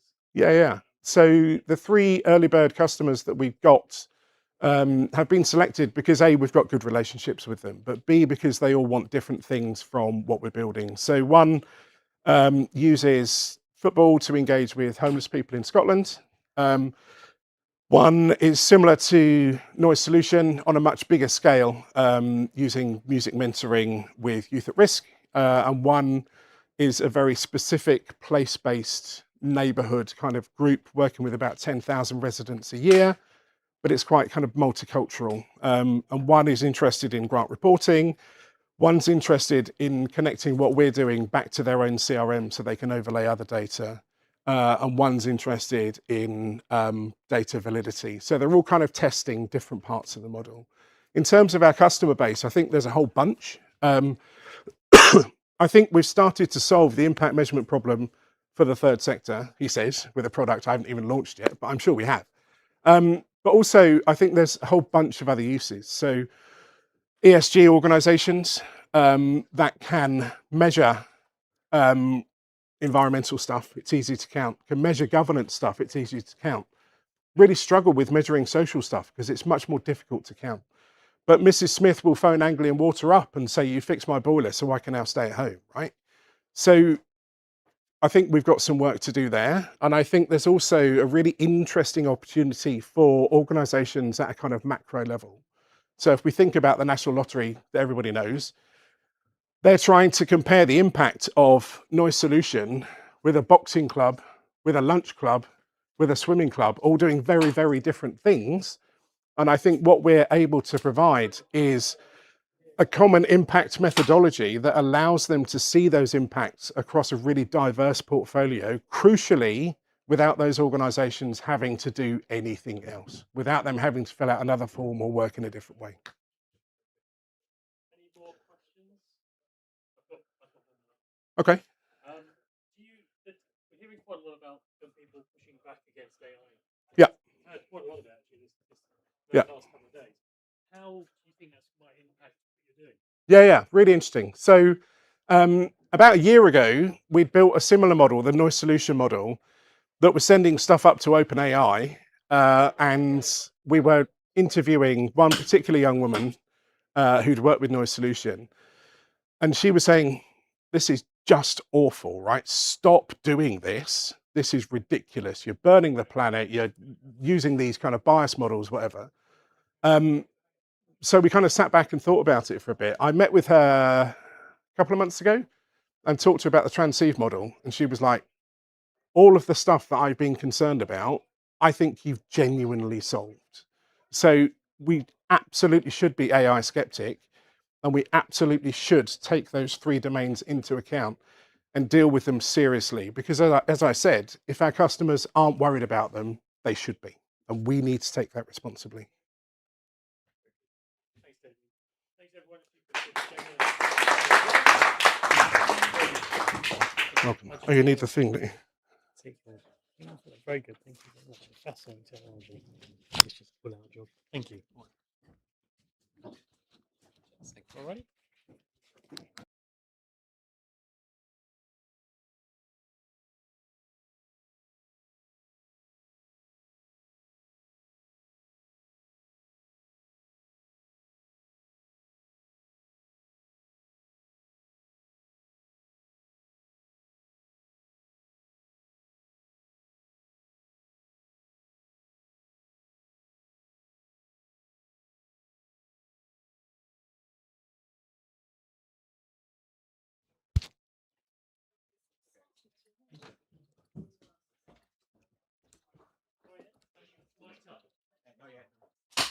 You got a clicker as well? It's just my table. Cool. I think so. We'll soon find out. Cool. Right, we're ready for our next session, which is from Tim Williamson from Burkitt. To join us today. He's going to be talking to us about something very, very serious, but very important too. Legal liability for AI. Take it away. Great stuff. Thanks very much, Hayden. So, yeah, good morning, everybody. So, yeah, Ian Williamson, so I'm a partner in Burkitt's. We're a law firm headquartered in Ipswich, but we've got offices across the country. We've got a little stand outside as well. So if you want to find out more, you can speak to one of the team there. And we can even allow you to win a hamper if you give us some of your details. So I'll let you look into that. But what am I going to cover today? So first of all, I'm going to talk about, well, what do we actually mean about liability? It's clear to us as a lawyer what we mean by that, but I'll give you a definition and show that actually liability can arise in different ways by the operation of law. I'll then touch on the different approaches to liability and regulation around the world because there isn't yet a consistent approach. I'll talk a bit about negligence and tort. Again, concepts that as lawyers are pretty familiar with, but actually I'll break it down. So give you some indications about how that might impact some of the things that you're doing with AI. We'll talk a bit about contracting for AI, and then if we've got time at the end, I will take some questions. So kicking off, first things, what do we mean by liability? So legal definition we've got up there, liability means that you're legally responsible for something such as a non-compliance with the law or a loss, damage, or injury resulting from your actions. So far, so good. However, it's worth noting that liability comes in different shapes and forms. The first part to mention is that concept that we, as lawyers, would think of as being involuntary liability. So what do we mean by that? It could be something which is imposed on you by the law, so criminal law, regulation, something you have to comply with as a result of that. But there's also involuntary liability between persons. So that's the type of thing, negligence claims, for example, between individuals suing each other, between companies. So we think of that as being what you call private law between individuals. And then you have this concept of voluntary liability, and the most common way of thinking of that is around contracts and things like that, where actually, as a result of a party voluntarily entering into a contract, they would assume liability for certain things. And actually, I'll touch on some of my slides later on in the presentation. If you're thinking about a contract, it's really just a bundle of rights, obligations, and liabilities and apportionments between the parties for that. So setting that scene, I'll then jump on to talking about regulation. And this is it's an interesting topic because we get asked about this by clients regularly, particularly if they've developed a tool in one jurisdiction and then you happen to go out, you're looking to scale, you go to different countries. Actually, what you find is first question you need to ask is, where's the system actually going to be deployed? The reason for that is different countries have got different legal systems. The more astute of you will have spotted my funny accent. So I'm Scottish. I qualified as a solicitor in Scotland. When I moved to England, I had to re-qualify with the English legal system. So I'm qualified in 2 jurisdictions, but I'm not qualified to advise in German law, Australian law, US law, whatever it happens to be. So I guess just thinking about that as a concept, you've got approximately 160 different jurisdictions worldwide. So far, there's been no single approach to global AI regulation. That's contrasted to things like maritime law or even copyright law, where for 100 years we've had international treaties. AI regulation hasn't got to that international stage yet. So again, as you're looking to scale, it's just something that's worth bearing in mind. So different rules apply in different jurisdictions. The UK, actually, pleased to say, is taking quite a pro-innovation, light touch approach to AI. There's a lot of consultation ongoing. There's a lot of, I guess, assessment, and I'll touch a little bit in some of my later slides about the Data Use and Access Act, which was passed last year. But the UK is actually taking a fairly liberal, relaxed approach to the regulation of AI. The US, similarly, relatively relaxed approach, albeit you have a patchwork of different regulators. You've also got a patchwork of sector-specific rules. Some states themselves are actually beginning to look to regulate AI. So you've got Oregon, for example, or California are looking at bringing in their own AI laws. So again, nothing's quite passed yet, but it's something that it's just to be aware of, that if you are going into the US, there is a patchwork of different regulatory regimes that you have to consider. And then you've got the EU, and I've got a slide shortly that I'll talk a bit about the EU. The EU passed the EU AI Act 2024, and it took quite a restrictive, prescriptive approach to regulating AI. And as I'll touch on, actually, as that then comes to be passed into effect, it's just coming up against buffers about the real world and how do you actually regulate for AI in terms of the types of risk categorization that the EU are looking to apply. So, UK, that's where we are. We'll start with the UK. So, as I've touched on, the UK doesn't have a single AI law. What does that mean? And it's something that me and my team do pretty much every day, is we have to apply existing UK laws to AI. So examples I've got up there, it's not an exhaustive list, but it's things like, if you've got an AI model that's processing personal data, then you have to take into account UK GDPR, Data Protection Act. You've got the Copyrights, Designs and Patents Act, which is now almost 40 years old, but it reflects principles that have been in the law for about another 30 years prior to that. And it talks about ownership of copyrighted material being owned by the author of that material. That's great. And so you've suddenly got agentic AI models creating code. Who owns that? There's certain things that you have to apply around that. Computer Misuse Act.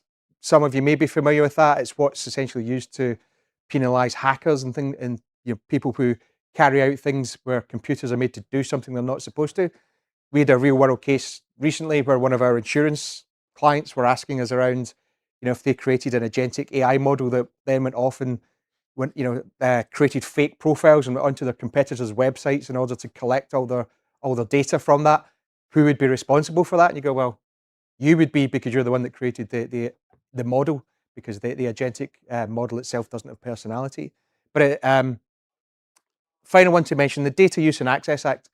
I think it's great. It's for those of you that have been familiar, when we left the EU, essentially UK GDPR and GDPR were very similar. We essentially mirrored the EU status within the UK. Data Use and Access Act passed in June last year, and by June this year, it'll be fully in effect. But it modernised UK data law in a number of ways. A couple of points just to mention there. One, really, really important, there's a restriction in GDPR, so EU GDPR, on a concept called automated decision making. So essentially, you cannot use a machine to make a decision that impacts a living individual unless you have their consent. That's the EU rules. The UK rules have changed to a much more of a notice and objection model, and that came into effect in March of this year, which now means actually you can end up with differing rules in a model that's used in the UK as opposed to one that's used in the EU. And that's important for things like, if you've got an academic institution, for example, you might have some students who are actually, living in the EU. They're going to be subject to the EU GDPR. Those in the UK might have a different way of being able to use AI in relation to, how you deal with making decisions about those parties. Another point that the Data Use and Access Act did was put an obligation on the Secretary of State to report to Parliament every 6 months about the UK rules about copyright in AI. There's been, many of you might have heard about the recent Getty Images case, where Getty Images was very upset that their images were being used to train models, and essentially they objected to that. And there's been a huge debate around, well, actually, how do you protect copyright owners, particularly if they're going to their information is used to train models. The UK hasn't legislated for that. It realises it's an evolving status at the moment, but as I say, there's a report that goes to Parliament every 6 months to assess whether or not we need to change our copyright laws. The EU position, though, different. So, us lawyers got very excited when the EU AI Act came into effect, 2024. It was the first substantial attempt really anywhere in the world to legislate for AI regulation. And it created a risk-based framework for AI. So there was essentially 4 categories around there about AI systems have to be assessed in terms of their impact on individuals. Key one that's already in effect, unacceptable risk. So that's things that would cover social scoring or subliminal use of AI. That's prohibited in the EU currently. You then have a sliding scale of high risk, limited risk, and minimal risk categories. The obligations are imposed primarily on the providers, so that's the party who creates the model, and the deployers, that's the one who puts it on the EU market. And it's had a phased rollout. So interestingly, the rules about high risk systems were due to come into effect in August of this year. And there's just been such a backlash from the community about having these broad principles around how do you actually assess what a high-risk system is. So a high-risk system could be one that's used for, in the employment context, it could be one that's used for affecting people's ability to have access to essential services, such as lending. So there was a pushback. I mentioned there the omnibus regulation, but there was essentially 5th of May, there was 160 pages of guidance came out from the EU to try and explain what this means, which just goes to show if you're trying to regulate for AI, it can be a real challenge in terms of actually trying to button down exactly what different systems do and how do you regulate them. Crucial point, just to mention, EU AI Act's got extraterritorial effect.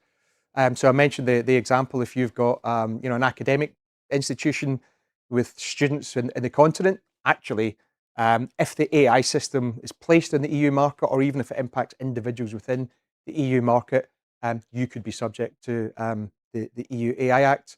I was having dinner with someone last night. We mentioned that they've got a technology that they've rolled out to ports all across the UK, and the next thing they're trying to do is move on to the continent. You suddenly say, well, you've got a whole extra layer of regulation that you need to have a think about. So the next part of involuntary liability that I'll jump onto now, tort. Tort, again, as lawyers are really familiar with it, it's a civil wrongdoing, right? Basically, it means if you cause harm or loss to another individual, they can sue you for that loss. There are lots of different torts, trespass, assault, battery, there's loads of them. But a key example for AI is negligence. And what do you need in order to be responsible for negligence? Loads and loads of case law, goes back 150 years, so I'm going to try and whittle it down very quickly. But essentially, if you to have a responsibility, a liability in negligence, you have to have a duty of care. You have to breach that duty. You're breaching that duty has to have caused a loss or injury to the third party, and there's the concept of this foreseeability of loss. Just touching on a couple of those, a duty of care, essentially the case law says, if someone is likely to be harmed by your actions, you owe them a duty of care.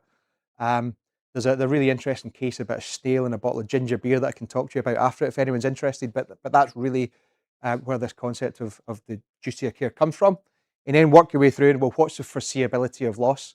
And again, this is where case law becomes quite exciting for us lawyers.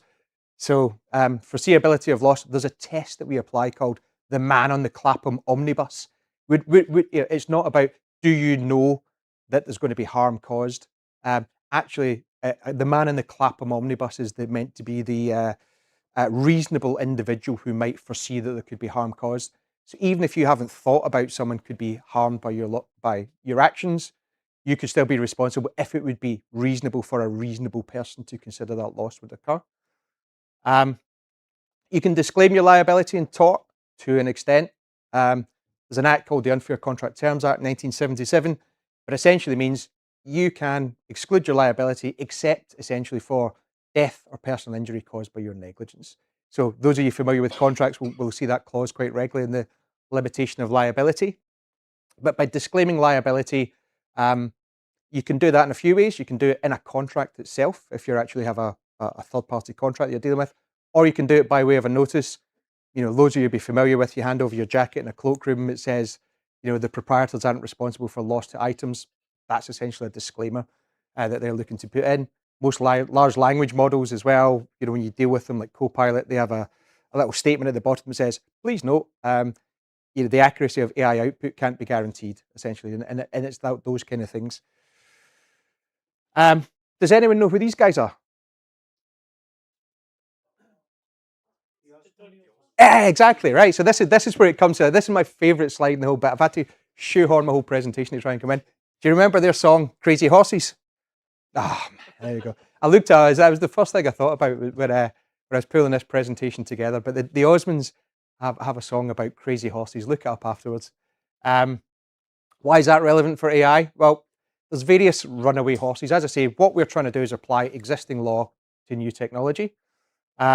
So there's loads of case law around, people go into a tavern when they're drunk, not tying the horse up properly, it running along, kicking over a lantern and burning a barn down, things like that, And there's loads of these what we call the crazy horses cases.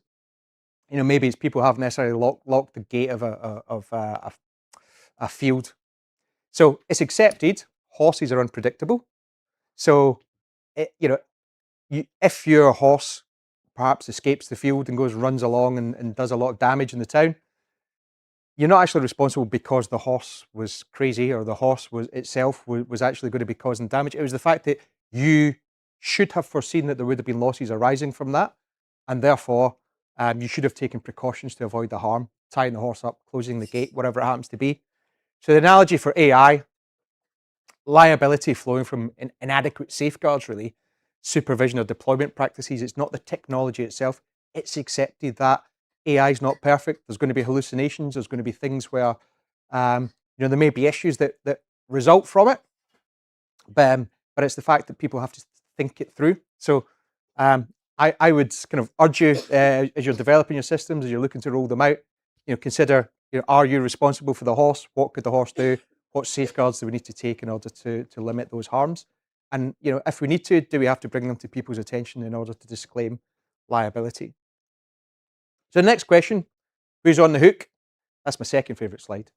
Little man on the hook. But it's a really interesting legal concept called legal personality. So everyone in this room has a legal personality. Most of you, if you've ever dealt with a limited company in the UK or a partnership, they can also have legal personality. What does that mean? It means they've got obligations under law. It means you can sue them, etc. Right? So that's kind of the basis about all of these liabilities that I've been talking around. AI systems don't have legal personality yet. Therefore, going back to the question that I mentioned from the insurance client that we had around the agentic AI model, could a model that goes rogue itself be sued? No, of course not yet. What does that mean? Liability actually attaches to the legal entities concerned with the AI or the individual concerned with the AI, and that can range across different parts of the supply chain, really. So it could be the developer or the vendor of the AI system. It could be the deployer. By deployer, I mean the person that puts it on the market, uses it for the first time. The example I've got there in brackets is, if you provide a tool to your employees, but you don't have proper governance around how they use that tool, actually the employer could have liability there. It could be the user of the system, because the user of the system could have a system they're entirely entitled to use, and they go off and use it for nefarious purposes, right? So, you know, an example I can think of, if you've got a chatbot or some sort of AI agent that deals with end consumers, if that system gives wrong information to a consumer that they rely on and they go and suffer harm, there could be various different people in the supply chain. There could be more than one who'd be responsible. It could be the party that coded the system. It could be the person that incorporated it into the user interface without necessarily putting the correct disclaimers in place. So there's limited case law so far, but it's a constantly evolving space. And I was reading a report recently. There's been 64 cases in the UK where hallucinations have been cited. So it's amazing that even lawyers ourselves, we're using AI on a day-to-day basis, and it's creeping through the net as well. So there's a lot of case law. It's developing in due course. But I'll finish there on involuntary liability. I'll jump onto voluntary liability, contract. Most of you know what a contract is. I think, to be honest, I was probably about 5 years qualified before the penny dropped with me that actually contracts aren't just big bundles of paper that people put a wet signature on the end. Actually, they're a legal instrument that apportions rights and obligations. And if you think of rights and obligations a bit like a seesaw, they kind of balance each other out to the parties that you've got in a contract, but also risk and liability. It's, those of you familiar with contracts, you'll see limitation of liability clauses.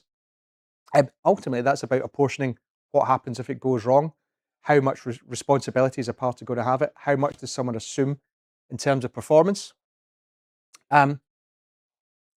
Obvious point, but contracts in AI supply chains really should be assigning those rights and responsibilities. One of the challenges we're seeing, particularly from some of our smaller clients when they're dealing with big blue chip companies, is blue chip company comes along, presents its standards procurement template, and there are all sorts of responsibilities that are getting placed upon the vendors. And the vendors are very keen to make the sale. So there's often a bit of a prioritized trade-off that we need to do around the limitation of liability provisions. We touched there. There's different methods you can use: warranties, indemnities, liability caps, etc. Key point from this slide, though, I would say, is incomplete contracts result in disputes. Lawyers are, to an extent, programmed to think about what happens if it all goes wrong, and then write down what then happens in the next step. Techie people tend not to think in that way. So therefore, actually, one of the biggest causes of disputes that we see is kind of incomplete specs or just general statements about functionality or things like that. So it's one thing I would urge you to do as we go on to some of my sort of top tips for AI contracting is, if you're having a contract that deals with AI, define precisely what does it do, what are the outputs. I've mentioned about limitation of liability clauses.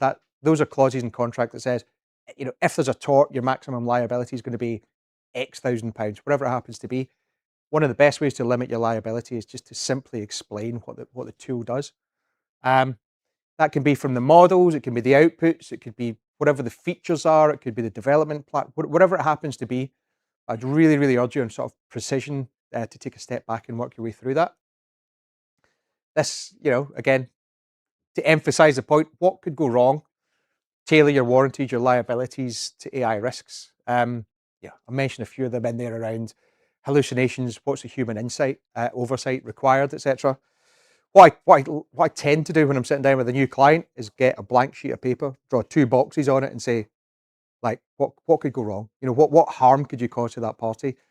It's not an AI example, but I was dealing with a contract a couple of years ago where there was someone was printing newspapers, and essentially it was for the distribution of free newspapers. And you think about the newspaper that you pick up outside the station, it's valueless, therefore there's no loss if there's an issue with the printing press, for example. Well, actually, the publisher of the newspaper made basically £2 a day on advertising. So suddenly, if you can't distribute 50,000 newspapers around central London, you've got a massive liability that accrues. So just working through kind of the scenario based about, right, if this system stops working, what's the harm that could be caused? So it's definitely worth considering that. Point around regulatory compliance responsibilities. Standard clause we see in a lot of contracts is the supplier warrants that it and the system will comply with all applicable laws. Well, actually, can you? You know, if you're a UK developer and you know that you're licensing your system to a global enterprise, can you warrant that it will comply with all applicable laws? You can perhaps warrant your own responsibilities, the fact it's been developed in a particular way, but just be very cautious about committing to comply with laws that you're not aware of. Your point here around just data use and training. This is a really interesting one. We see it particularly with larger clients where they are very concerned about GDPR for obvious reasons, but also they're very concerned about their data being used to train a system that's then deployed to their competitors.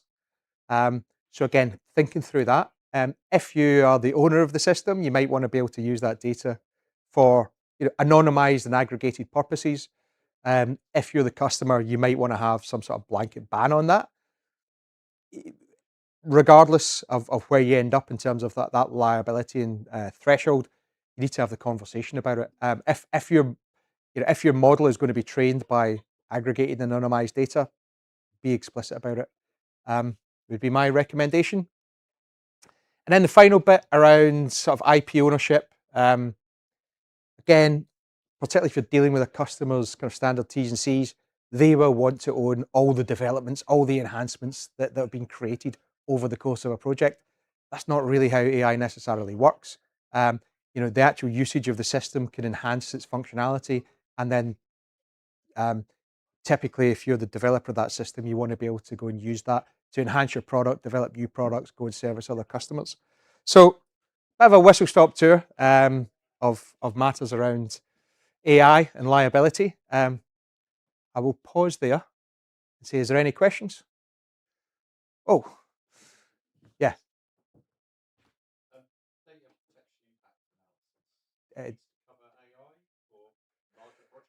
So the DPIA covers specifically the use of personal data. So you don't have a DPIA for AI specifically. If you've got an AI system that uses personal data and it's new or an innovative system, or it's otherwise high risk, then you should be considering doing a DPIA for that. So not every use of AI requires a DPIA. Yeah, I'd say it's good practice. Yeah. Thanks for the interesting talk. Something I'm interested in is confidentiality agreements. Yeah. And AI, in particular, let's say a confidentiality agreement exists between two parties, and one party throws that confidential information into Gemini or whatever. Yeah. Where might the liability lie, and what might impact that? It's interesting, right? So it's a really, really good point you made. So the question's about confidentiality and using putting information into AI. So where would the liability sit? The liability there would be triggered by the contractual clause, because you will typically, if you sign an NDA, you're going to say, I will only use this confidential information for certain purposes and only disclose it to certain key individuals. Now, you suddenly pop it into an open AI system. Then if you actually look at, so for example, it's a really interesting case recently, a case called Hepner. It was the US, and it was about a guy who put a bunch of defenses about, he'd taken advice from his lawyer, he put his defenses into Claude, he got a bunch of responses, he's looking for strategies about how he could defend his claim. And there was then a question about what we call legal professional privilege. So that's confidential communications between a lawyer and their client. And it went through various modes of appeal within the US, but ultimately it was concluded that if you put confidential information into what they called an open source AI model, it's not open source the way you think of it, you can't assume confidentiality. The reason for that is if you look at Anthropic's terms and conditions, they talk about using prompts in order to enhance the system. So, funnily enough, I wrote an article about it, which I can circulate around in the Solicitor's Journal just last month. But it's there's a real distinction coming out in the case law between what lawyers, judges are calling open systems and closed systems. So, for example, I use AI in my day-to-day work, right? But we use it in a Burkett-specific hosted kind of version of Copilot. That's how we can ensure confidentiality. If you're popping something into an open system, then you cannot assume confidentiality, and there would be a real risk of a breach of an NDA if you did that. Quick follow-up. There's often settings within Anthropic Gemini which allow you to opt in or opt out of using your prompt for feature engineering. Does that affect whether it still comprises an open system or closed system if I were to, let's say, opt out of any? It could do. It could do. It so I don't know the specific use case. It might do, and it might have been built with that in mind. But even then, it'd be interesting to see what you're opting out of, because certainly in the legal privilege cases, it was emphasised that just because a human hadn't necessarily looked at the information, the fact that the terms of use for the actual system gave the permission that you could analyse those inputs for other purposes was enough to lose confidentiality. So I guess it depends on the individual use case, but I would be surprised if just opting out of that didn't completely overrode a right in the terms and conditions, but we'd obviously need to have a look at that. Cool. If we're creating, let's say we created an AI video. Yep. And it looked like Judi Dench. Yep. But we haven't prompted Judi Dench. Yep. Where's have we got a liability? Can we have somebody looking like Judi Dench where we've not asked for that? Potentially. I mean, the thing is it's not so much the likeness you'd have a liability for. So copyright attaches to works. So therefore, if you created a work which was very similar to another work, so a video was, there was, say for example, there was a 10-second segment that looked very similar to something else, there could be a risk of copyright infringement there. Could there be a liability? Potentially. I think it's Article 9 of Copyrights, Designs and Patents Act talks about if there's an infringement made by a computer system, it's the person making arrangements for the computer system. So that's the point around there isn't yet legal personality for AI. Therefore, if you have created created the prompts that have resulted in that work, in theory you could have a liability. I guess the onus would be to be if there's something obviously infringing someone else's rights, put in another prompt and ask them to do something slightly different. I mean, ideally, I mean, the liability ultimately would result if you published the work. So if the work, if you popped it on, on your website or you started using it at events, that's when it would happen. So I guess as a lawyer, I always say maintain as much evidence as you can. So yeah. Cool.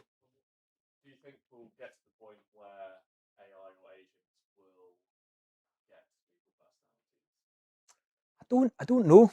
I don't know. I mean, it's logical that it's going that way, right? But if Hayden goes off and creates a video of Dame Judi Dench, you can go and sue him and eventually take his house off him. Joking, but that's it. But if you've suddenly got legal personality for AI agents, what do you sue them for? They don't have any assets. So actually, when you think about what the whole purpose of things like tort, it's about putting someone in the position had the wrong not occurred. How can you do that with AI? So I think there always has to be some sort of liability associated with that. What might be interesting is if the market evolves, and if you're going to put these types of things in the market, there needs to be mandatory insurance policies, things like that. That could be a possibility. So yeah, it'd be interesting to see how it develops. Not sure yet. No worries.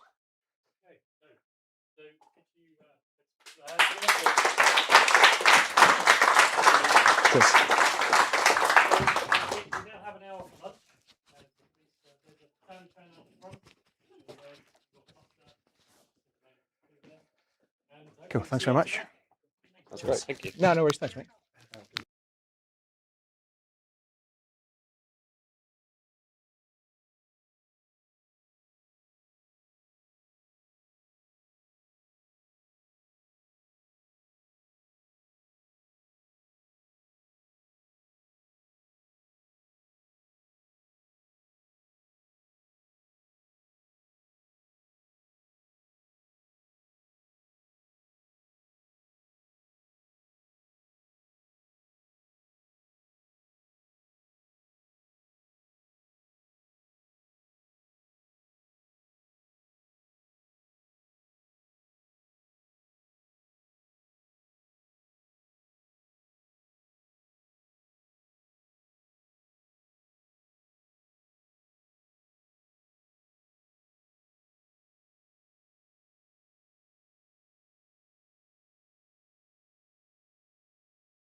You're going to be at the front. Yeah, Yeah, Just, good he's going to introduce.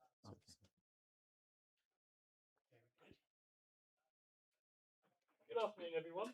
Hope you had a lovely lunch. We're kicking off this afternoon's session with Nitin. And Nitin is from Accelerated Learning. Fantastic technology he's going to tell us all about. But this section is called The Future of Communication, How AI Helps People Speak with Confidence, Clarity, and Impact. I hope you enjoyed the session. Thank you very much. Never forget the power of your voice.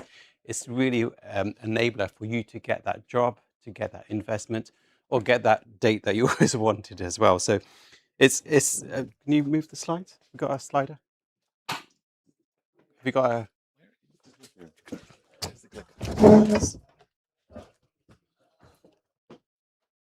okay. So get that job. The candidate who speaks with clarity and confidence is going to get that job. The investors back people who can articulate their ideas clearly, and also you can control and manage the room as well. Communication is so important. It really governs anything and everything that you do. Is how you say is more important than what you say. So one statistic is 94% of communication affects hiring decisions. So that's a massive impact on whether you're going to get that job or not. So why don't people practice more? Well, they don't have a coach with them all the time. It's expensive to have a coach. You also, when you look at yourself on the video, it's subjective as well. So you need some kind of objective, and we use AI to get over that. And then you need one-to-one coaching. So you need to analyze your data. Data is important when you speak to. You want to know how well you spoke in terms of your pronunciations, your filler words, your ums and ahs, as well as your non-verbal communications is really more important as well. So they say 60-70% of our communications is from our unconscious, and that's your non-verbal communication. So what partners really like is that it helps them get jobs, it improves their English, it can improve where they've got a progression area where you can see how far you progressed in your speaking skills. But I'm going to pass it on to Rene now, and he's going to talk more about the tool that we have. All right, my name is Rene. I'm the senior developer of this application. So I focus more on the front end, and we have another developer who he focuses on the back end and the all that stuff, which is really more important than what I do. Nah, I'm just kidding. I'm actually pretty important. Just kidding. Anyway, so what I'm going to do is a quick demo. It's only 15 minutes long, but I tried to do a live demo, but it takes a lot longer. So by doing this, I'm going to just take you through it as we go. And as Nathan said, the importance here, what this application does, it focuses on the different aspects of your communication. So number one, obviously, it's what you say. Number two, it's the sound of your voice. Number three, it's your body motions, your movement, and your facial expression. So that's what we try to do with this application. Because it's one thing to communicate or say something, it's another thing to match your intention. So that's what we are trying to do here. So I'm going to play this video and I'm going to talk to you as we go along. I think it's the middle button, right, Ben? Okay, it's the middle button. Big one. Okay, so when you get into the website, you can check it out, enjoy yourself. But we have two different versions, the Education Edition and the Pro Edition. The Education Edition is currently being used. It's not as featureful as the Professional Edition, but the Professional Edition is what I'm going to be demonstrating to you today. Here you can either log in with an OTP or you can log in with a password. So this one's saved. This is something I've done earlier. There you go. I'm already in there. Bit of Google. They were here today. Okay, so you log in. So you have three different environments: interview, pitch, and auditorium. This is all your intention. And so I can switch her off and make her a mute her, sorry. And then you can choose what you want and who you're going to speak to. I've rushed this very much so. So I'm rushing through this here as well. You can choose how you want to sound. Again, it's all about your intention versus how you've communicated. it's not really about which accent you have, whether it's British or American, as you can tell from my mishmash accent. As long as you can understand me, that's important. So here you can choose whether you want to go through a job application or whether it's an internal promotion or whatever you want. Here I've just uploaded an office admin type of thing.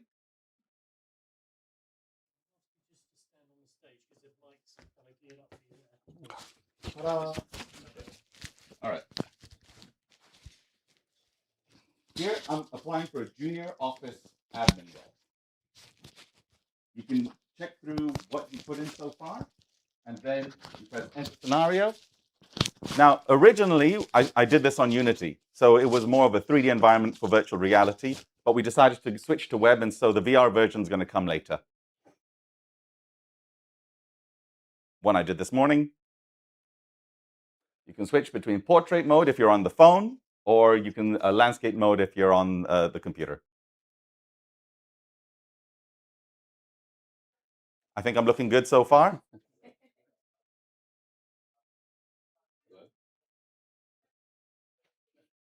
So we have a mic check just to make sure everything's working. You can choose what accent you want.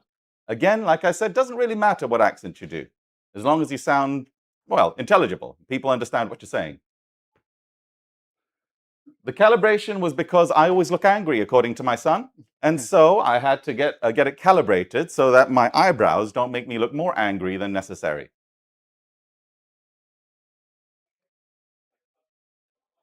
Once everything's calibrated, everything's checked, mic check, video check, then you start your session. Hello, Renee.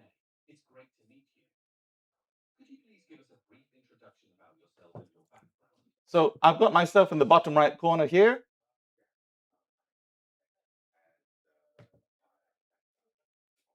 Not sure if you can hear what I'm saying, but basically I'm doing a bad interview. Yeah? Well, not too bad.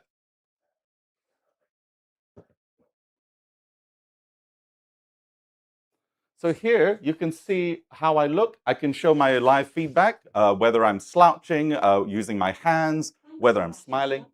Renee, can you tell us about a specific administrative task handled that you believe showcases your organizational skills? So the questions are asked based on what I've uploaded. If I've uploaded my LinkedIn, it'll ask questions about that. If I've uploaded my CV, it will incorporate that in its job role analysis, because it's trying to check, are you ideal for this job based on number one, your CV, number two, your LinkedIn, number three, your interview skills. Of course, you know, we're not promising you'll get the job, but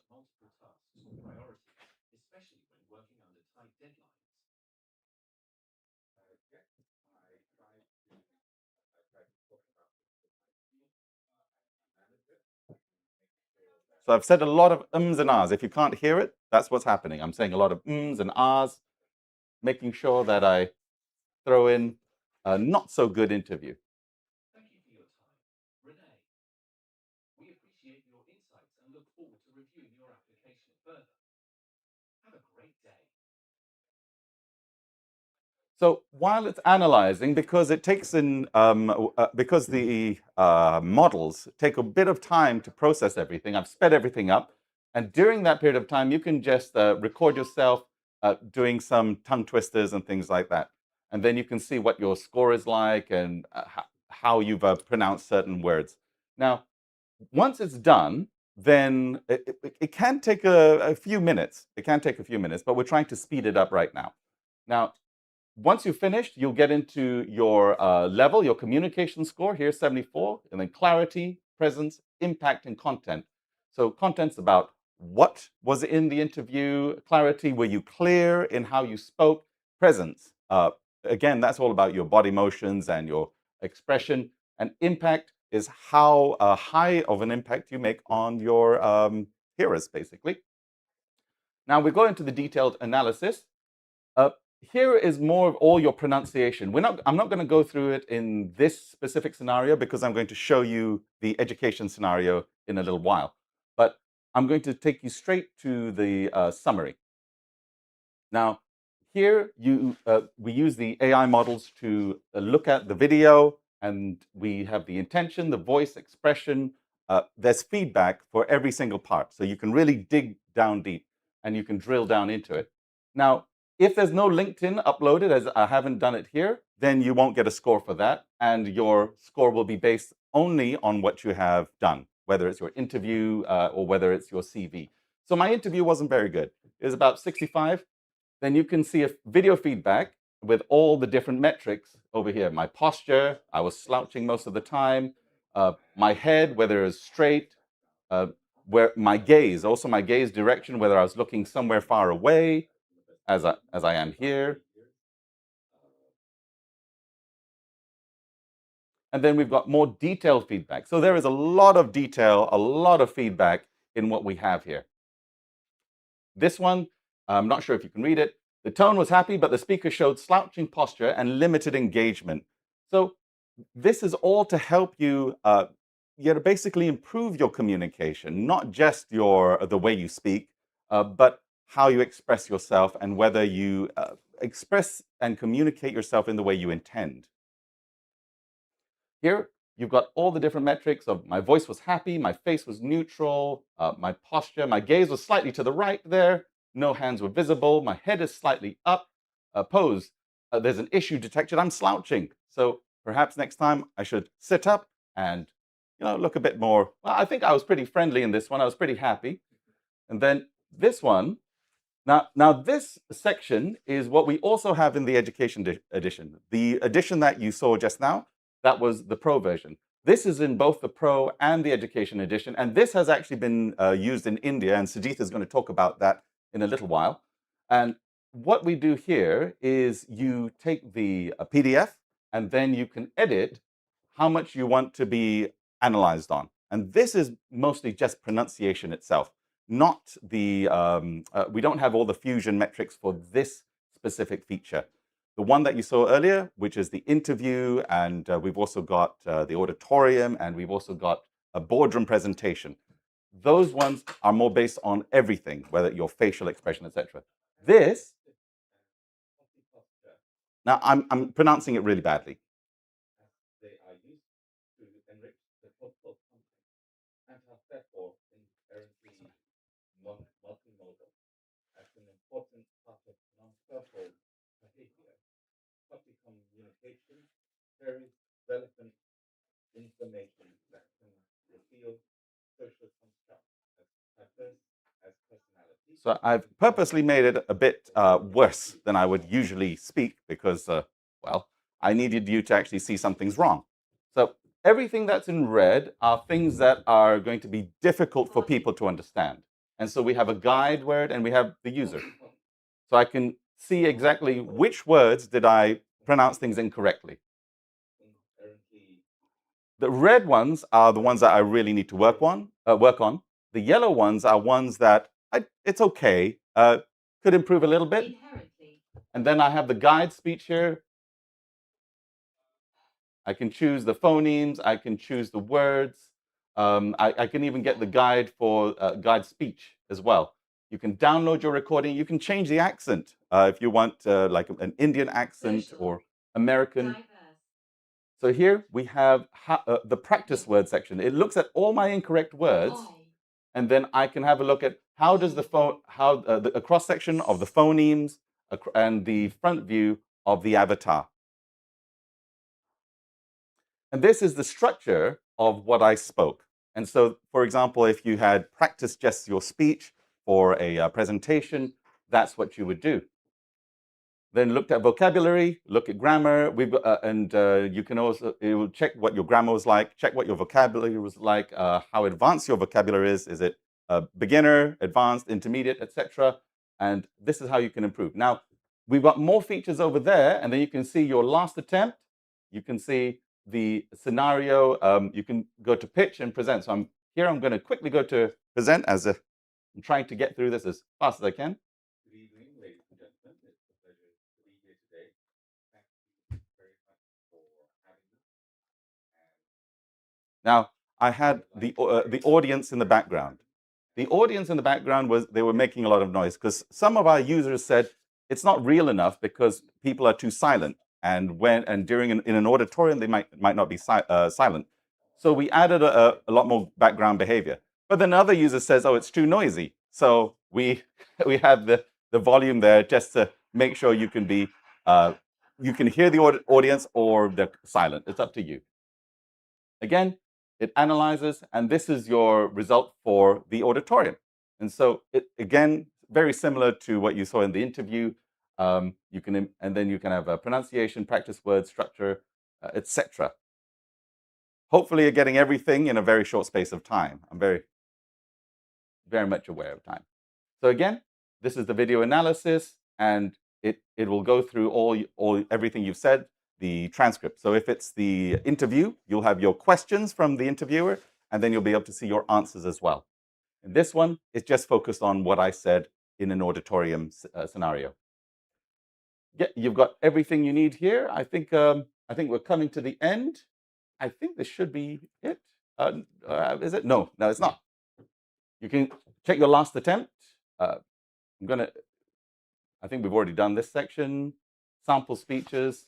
These are samples from John F. Kennedy, George Washington. If you feel like very presidential, you can try to practice being president.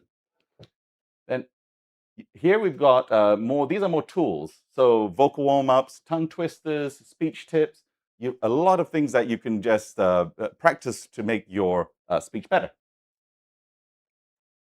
Interactive learning, you can do debates, you can enter different scenarios. I'm Aria. How can I help? Hi, I'm trying to figure out how to be more confident.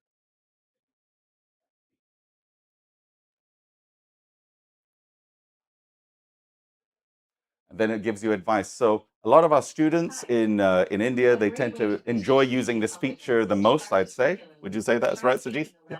That tends to be the feature they like the most. Also, focus on clear pronunciation and expanding your vocabulary step by step. Would you like some specific exercises or tips?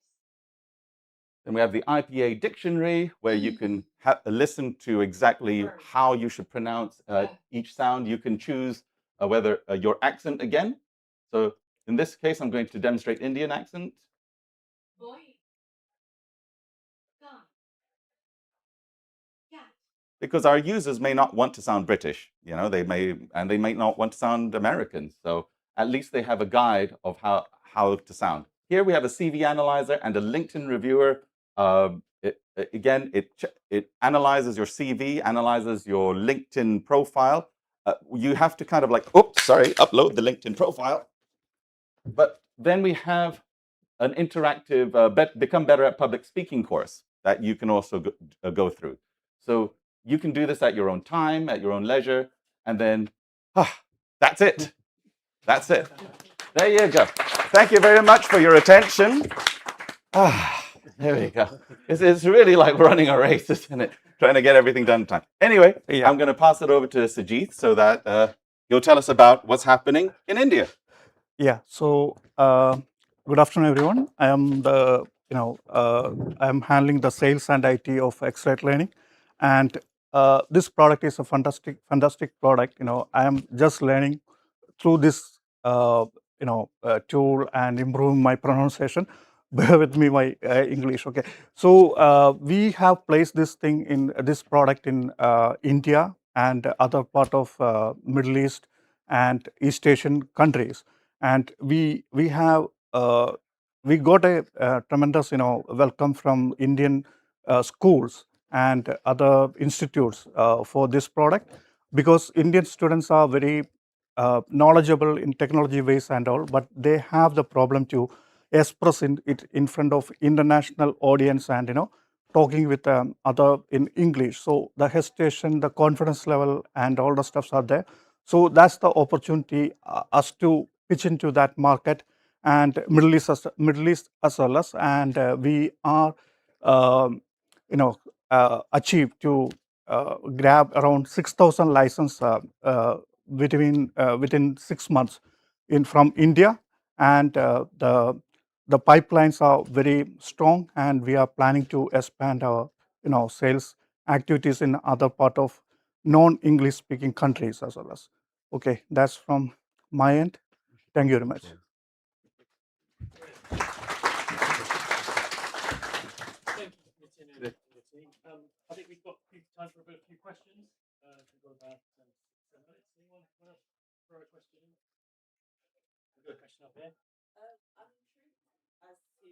your highest client base at the moment? Is it education providers? Is it organizations or individual users? Who's using? Our model is the B2B model. So currently our biggest clients are schools in India at the moment. So we're providing it to schools, and the school teachers can see progress of each student and how they've performed and improved their English. In the UK, we're more looking at the pro version, where we want people to improve their job interview skills or pitching skills. So that's more where we targeting career centres where they have working on employability, and also we're looking at enterprise startup programs as well, where they have startup companies who want to improve their pitching skills as well. So they're the kind of 2 or 3 different markets we're looking at the moment. Yeah. Any other questions? I've got a question for you. Yeah. I loved your backstory, Nitin, and I'd really appreciate if you could tell everyone about the backstory because the founder story is so important, and it's a really good one. Yeah, you probably noticed my speech was awful, and I have this kind of like nervousness about speaking in public as well. So, it's about 10 years ago, no, 2015, when the virtual reality first came out. My first thought was I want to train myself to speak better using virtual reality, and that was great because you can change your environment to be interactive with the environment. But since the last 2 years, we've kind of incorporated AI into this as well. So, but I think it's Britain's #1 social phobia is speaking in public, and everyone gets sort of nerves and jangly about talking in front of a large audience as well. So I sort of helping myself, but also hopefully helping other people improve their speaking prowess. We got one on the back. Is there a risk for applying this to speech therapy? Yeah. And also for language learning? Yeah. Focus in Yeah, you're 100%. Yeah. No, I think speech therapy is a byproduct I'm looking to do as well. So I've spoken to a few speech therapists, and they said it's great because we can go down to each phoneme levels. They can set practice homeworks for their patients to say, practice these words or these letters. But we're not, like, what I've heard is that we're not clinically ready. It doesn't have, say, patient information. It does not link to NHS. So there's a bit of work to get to speech therapists, but certainly for language learning, and we're looking at how we can. Well, India is one case, but we can also incorporate other languages into our model as well, learning Spanish or French as well. So, but we've not had that demand. So let's think about English as 50% of the world speaks English or something like that. So it's just looking at that, but it's one of our trajectories to go that way. Yeah. So my name is Daisy. I've been working alongside knitting for quite some time, but I just thought to share a simple case study, which was a 2-year-old in Kenya. The mom really wanted to give the child an opportunity to kind of learn English at an early age, and at that age she picked it up like storybooks, and the child really applied that and really supported.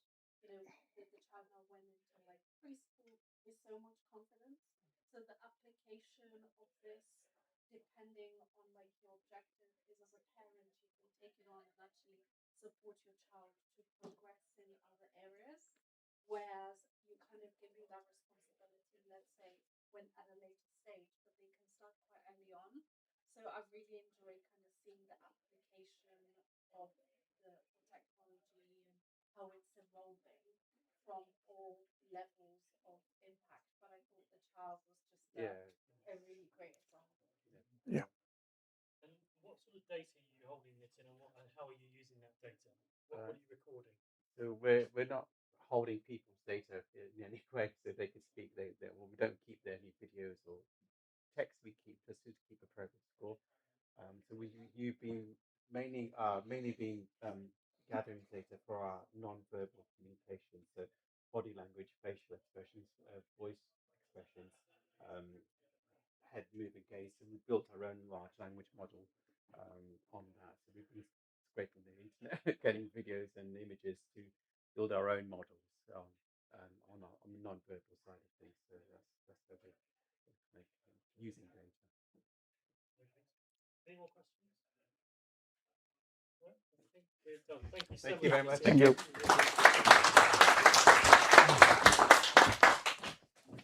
Very good. Thanks, guys.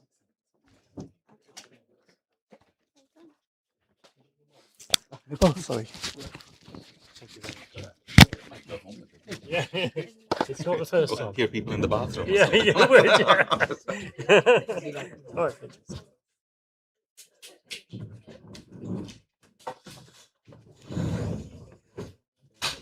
Thank you. No worries. All right.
Mic test.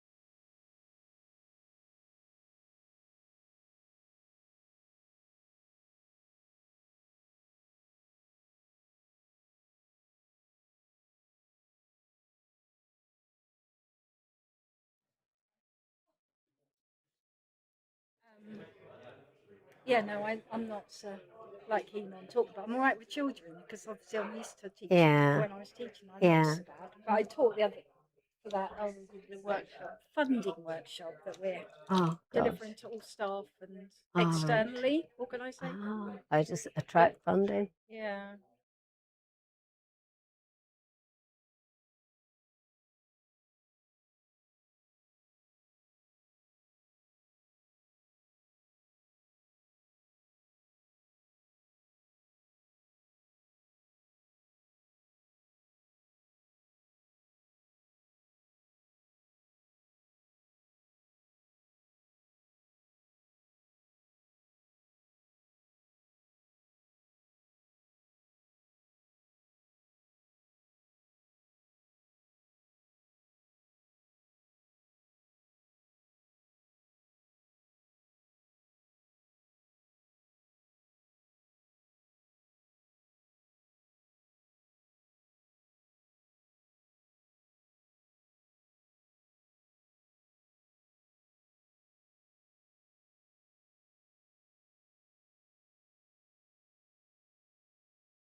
IP or whatever it is.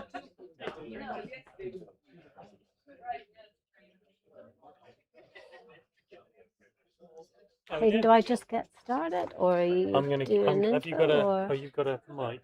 Whose Yeah, mic you lovely Ben. Oh, good. Are they? Okay, that's fine. What, the chap in the middle? Yeah. Oh, great. Okay.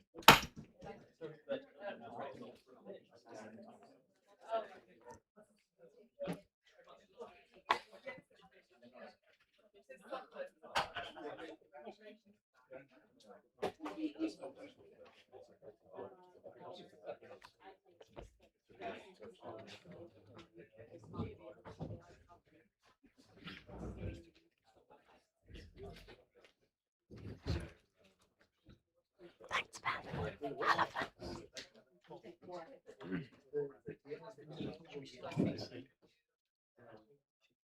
Should start.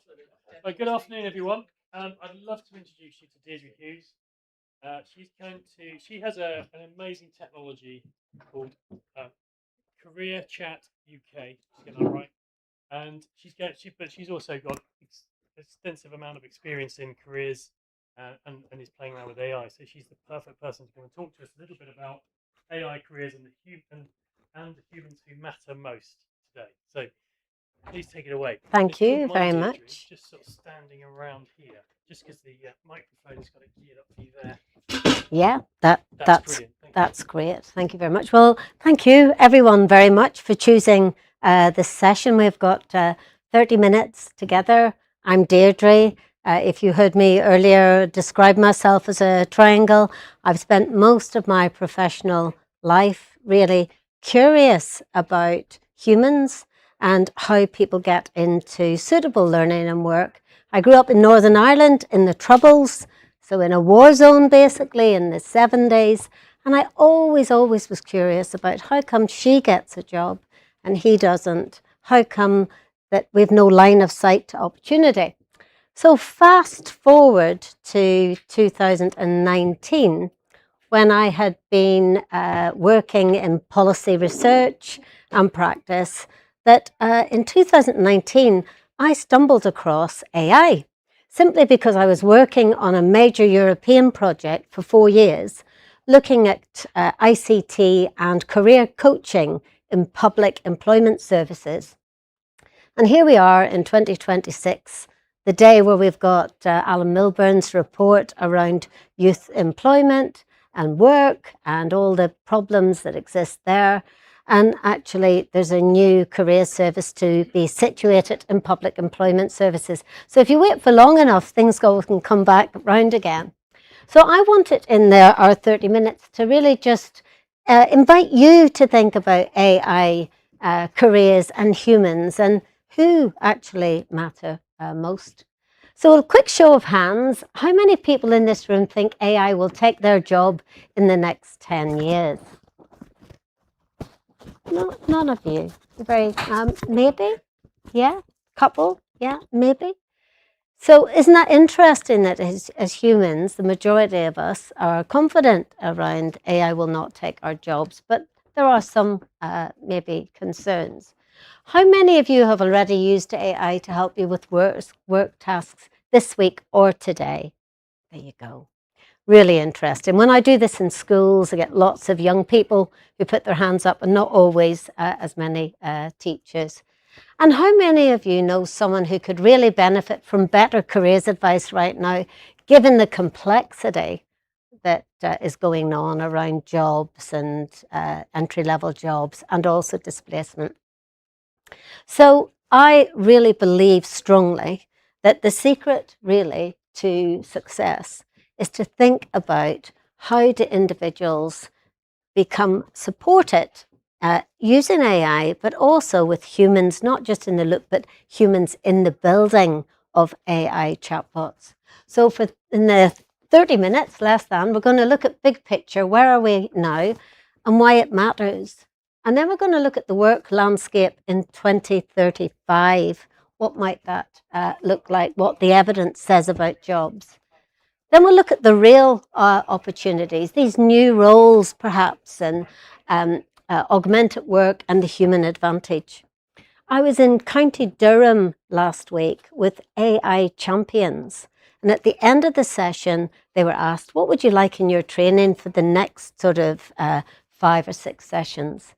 And 2 people said, just tell us the names of the jobs that are going to be there in the future. And then we'll sort of match, you know, the people that we see with the names of the jobs. And I see some of you smiling at that because, again, you know, those jobs of the future, we're just not sure what those jobs are going to look like. With some we do, others less so.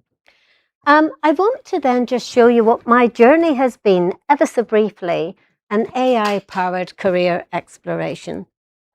So since 2019, when I had this curiosity, in 2022, I won a national prize, which was to take the seed of an idea, which is, could we use AI alongside humans where it was most appropriate? And could we train the AI to know the limits of its capability and to hand over to a human advisor? So Ben has been on AI for hours, let's say, searching it. Could we train the AI to say, hold on, Ben, I think it's time maybe that you speak to a human advisor. And we haven't cracked that one completely yet, but we're on a journey and I'll show you where we're at. And then the humans who matter most.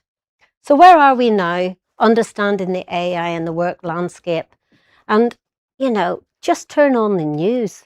Even if Alan Milburn's report hadn't came out today about young people, 1 in 6 may not be in work or training, that we're spending 25 times more on young people on our benefit system than we are on the support systems that should be in place. So our system, basically, I would argue, is in crisis, as he would argue.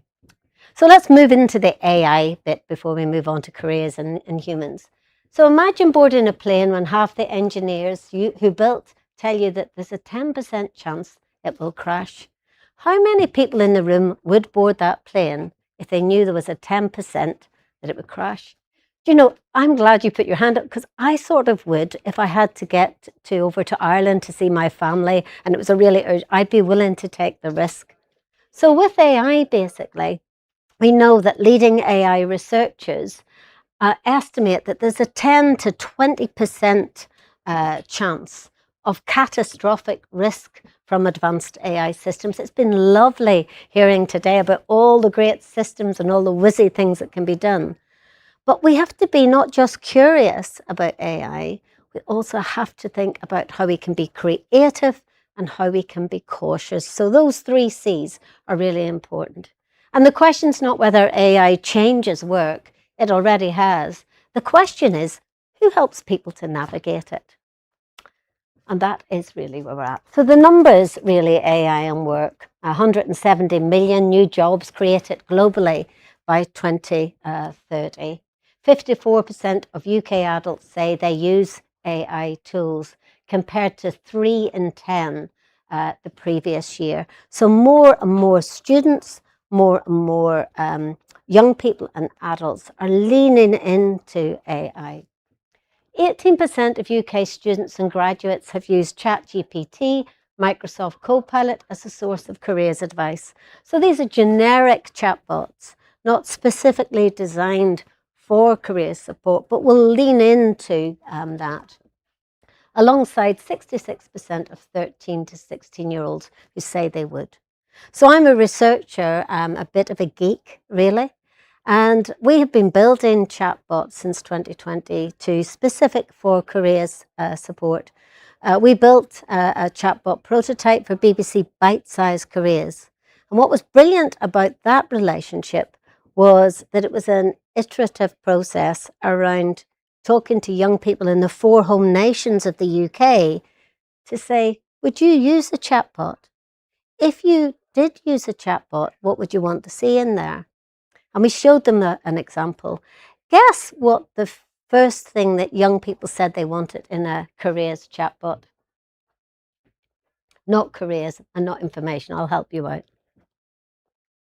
Anybody want to take a guess? Quick guess? Yeah? Was it use a sustainable model? Sustainable model. Emojis was what young people said they really wanted. Secondly, anybody want to take a guess? They wanted one-liners, quick, easy to read. Don't give me lots of information. That was the second thing. And then the third thing was about safeguarding. Who's got my data?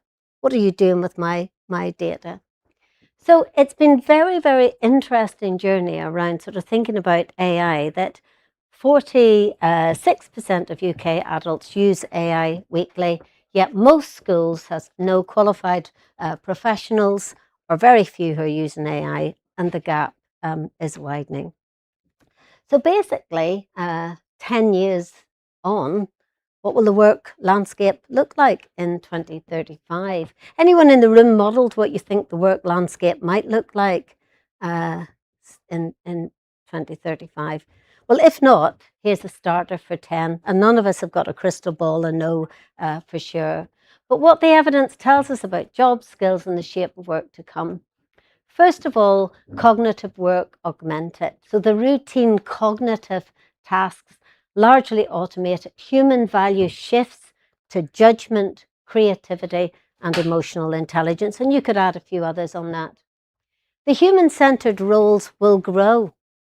And we know that from care, although we've heard a lot about how health and the adult care system are using AI to really good effect in many situations. But we know that counselling, we know that in some creative industries and complex trades will still see strong demand, okay? We haven't yet invented the robot plumber to come in, have we? And to roll into our house and fix things. So empathy and resilience are those premium skills.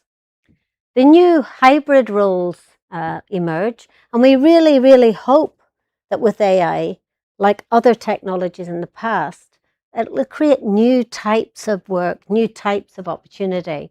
But human AI integration specialists and AI trainers, ethics auditors, AI climate modeler, AI health navigator, digital well-being coaches. We could spend half an hour where we could have fun activities, writing little post-its around the room as to what we think they might be. But lifelong learning is now non-negotiable if you want to get on and you want to actually create a livelihood.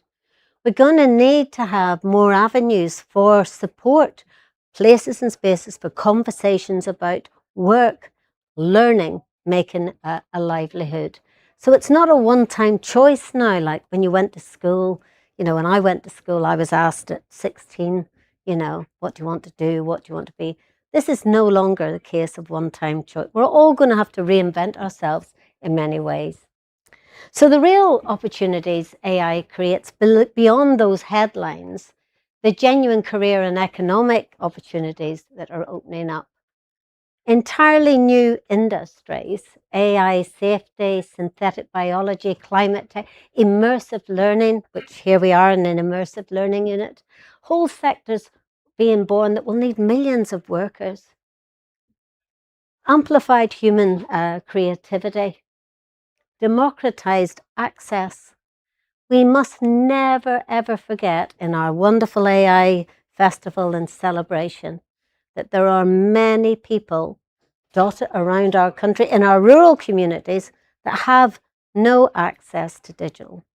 Can you believe it? I arrived today and I'd forgotten my mobile phone. And I came in and I wanted internet access. I had no mobile phone. That was a problem for me. And I was thinking, we just assume everybody has got a mobile phone and we can click on a QR code and off we go. So we must remember that access in terms of digital is really the AI could possibly exacerbate the haves on this side. You can all afford to pay $18.99 for Claude Pro, and you lot, well, you can't. And you're going to get a very different experience to these people over here. And so what we have to do is think about equitable provision and access and how we can use AI for social good and increase accessibility if it's to become the new norm in our society, and it looks more and more. And I spoke briefly earlier about social responsibility, maybe moving more towards a kind of expansion of us checking to make sure that we don't just assume everybody's got access and everybody's got the same thing.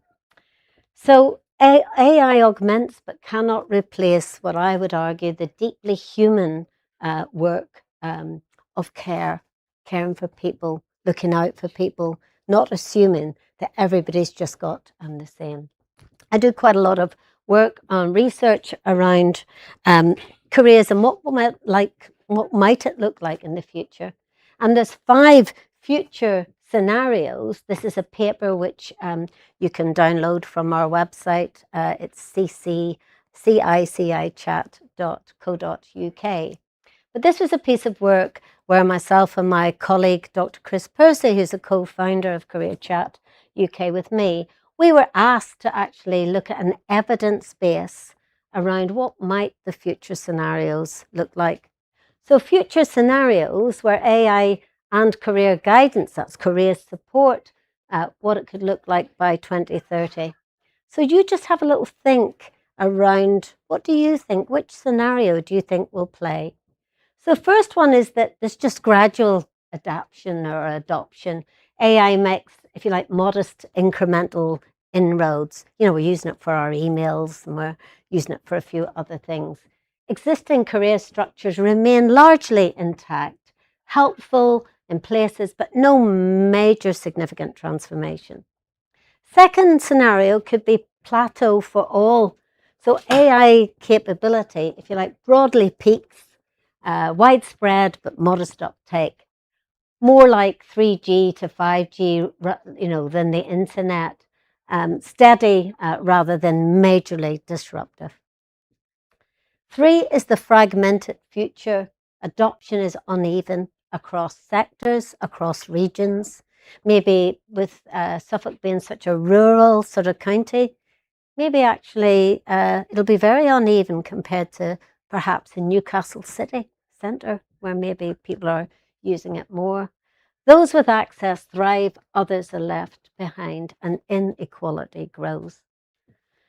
The fourth scenario, there's a 4A and a 4B, is chaotic expansion, rapid but uncoordinated breakthrough, the Wild West disruption, that huge opportunities alongside the sort of deep inequality and anxiety.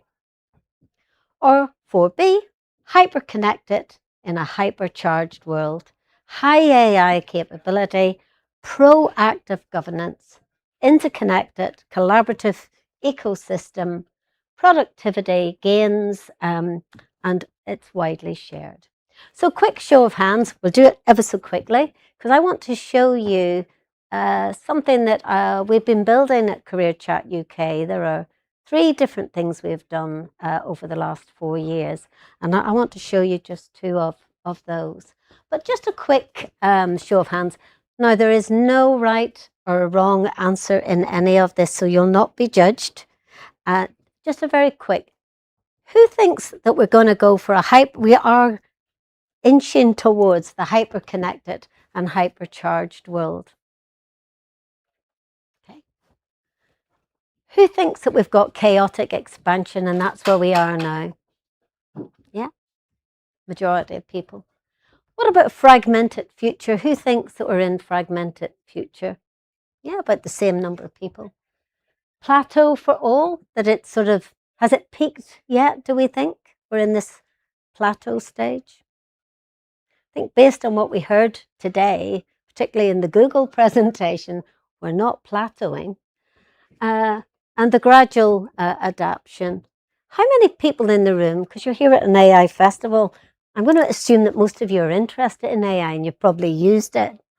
But how many people do think that I'm going to just be cautious, I'm just going to gradually and see what happens over here before I really embed it fully in my work? Have we got any gradual adaptation ideas?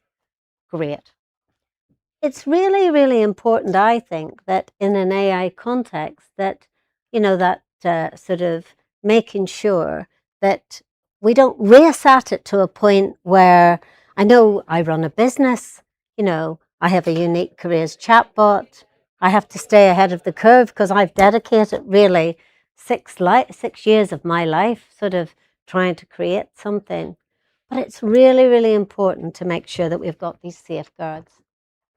So let me show you, it's maybe a bit arrogant for me to say what good looks like. But what I have been doing with Chris and colleagues, we now have careers chatbot that's embedded in some schools, in universities, in colleges, in local authorities, in combined authorities, where we're really looking at places and spaces where the humans are co-designing and co-building AI solutions in chatbot technology for careers alongside the sort of existing AI structure. So would you like me to just show you what it looks like? I'm going to ask Ben in 1 second. I just want to quickly show you this slide, which, oh, excuse me. People say to me, and doesn't this look, can you read all of this really easily? Doesn't help that it's got my name in the middle and I don't know why. But the number one question from day one when I started this work was, how can we safeguard individuals when they're using the AI? What safeguarding and safety nets can we come up with? And we've had a couple of academic articles published on AI, conversational AI in higher education. But the one question people say is, I've got Microsoft Copilot or I've got ChatGPT. I don't need what you've got because I've got it all. And really, what I say is I've got Microsoft Copilot as well on my machine, and I've got ChatGPT. But what we've designed is we can actually see the anonymized trends of what, say, Ben would be asking the chatbot, and Lucy would be asking the chatbot, and Ness would be asking the chatbot. We can see the questions that people are asking in the LLM that you can't see if you're in Microsoft Copilot. And we've got safeguarding, built-in tools, a hierarchy of safeguarding in there. Now, I'm going to invite Ben to come along now, and we'll just switch where I'll show you the chatbot. The other thing on Access is that I'm partially sighted. I had shingles 7 years ago, and it sort of scratched my cornea. So I am really passionate around, if we're going to build these tools, I want people who are visually impaired to be able to use them. There's a blind careers advisor up in Sunderland who basically, we haven't cracked it yet, but there's going to be software. But if you're a human advisor and you want to use a chatbot, why not be able to lean into the technology? So this is a beta version of CC, the chatbot. If I'd had time, I would show you the version from 2022 to 2025, but we're short on time. And if you'd like to see that product, which is out there, we're just around the corner, and come and see us, and we can always organise a demo. So I'm just going to give you a flavour of this very quickly. In November of last year, we won an Innovate UK Growth Catalyst Award. And that Growth Catalyst Award has enabled us to take chatbot technology where you would have buttons, apprenticeships, courses, decision-making, volunteering, self-employment, jobs, or ask a question. And it's enabled us to actually, the funding, to do 3 things. One, it's enabled us to move towards build the picture of the individual with their help and support at the beginning, and then find ways in which the technology can support them for their exploration. Secondly, the intelligence dashboard that sits behind CC is really the most important feature for institutions who actually want to see the trends around the users.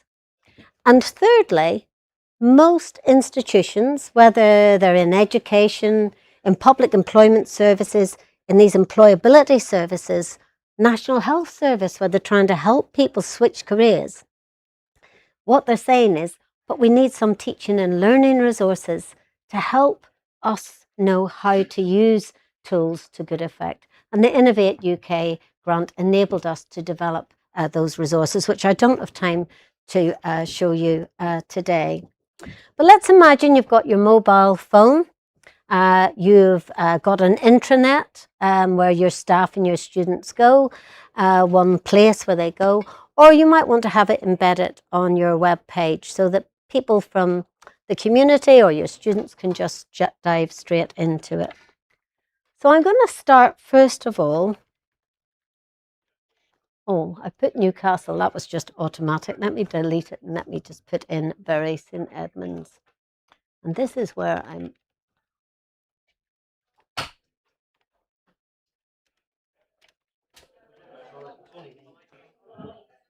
Okay. Now, if I make a mistake, I am a professor at a university and I can spell, but I can't see very well from a distance. So let me just, and I might have to, ask Ben to come in. Ben, would you mind? Oh, sorry, Ben, I've slipped into the. So I'll ask Ben to put it in for me. That's why I've got big glasses. So yeah, okay, so Ben has put in, first of all, we've got to make sure that people know they're talking to a chatbot. So first of all, we've got this in. This is a prototype. It's not the finished version at this stage, but we will be releasing a new version come late September. So which best describes your situation? Let's say working, Ben. We could choose any of these. What are you mainly hoping to do right now? Let's change maybe career completely. Well, I could, with other things I might choose. How ready are you to explore your options? Because, when you make a decision or I make a decision about whether I'm going to do something different, there's a state of readiness, and we're all different around. I might talk about it a lot. I definitely am not ready to make that move. So this is where some of the kind of theoretical work. How ready do you feel? So how do you feel, Ben, at the moment?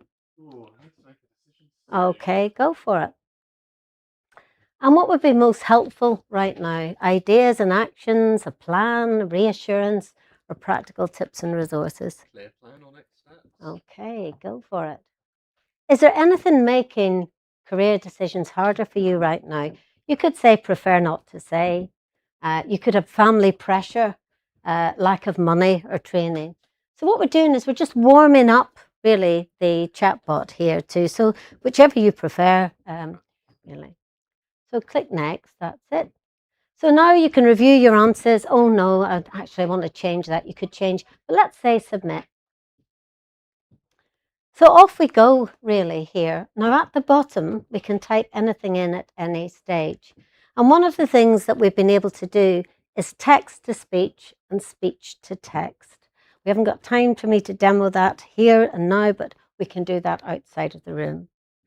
So we're getting some advice, we're getting some sort of information, a few tips, try a few ideas, check to see how to get into them locally.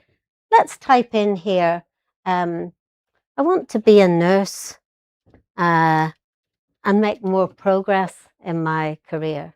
Let's just see what it says. We could say, I like baking and driving vehicles. What sort of suggestions can you give me? So we can get some inspiration from someone who is a nurse. We can look at the standard routes. We can look at degree apprenticeships.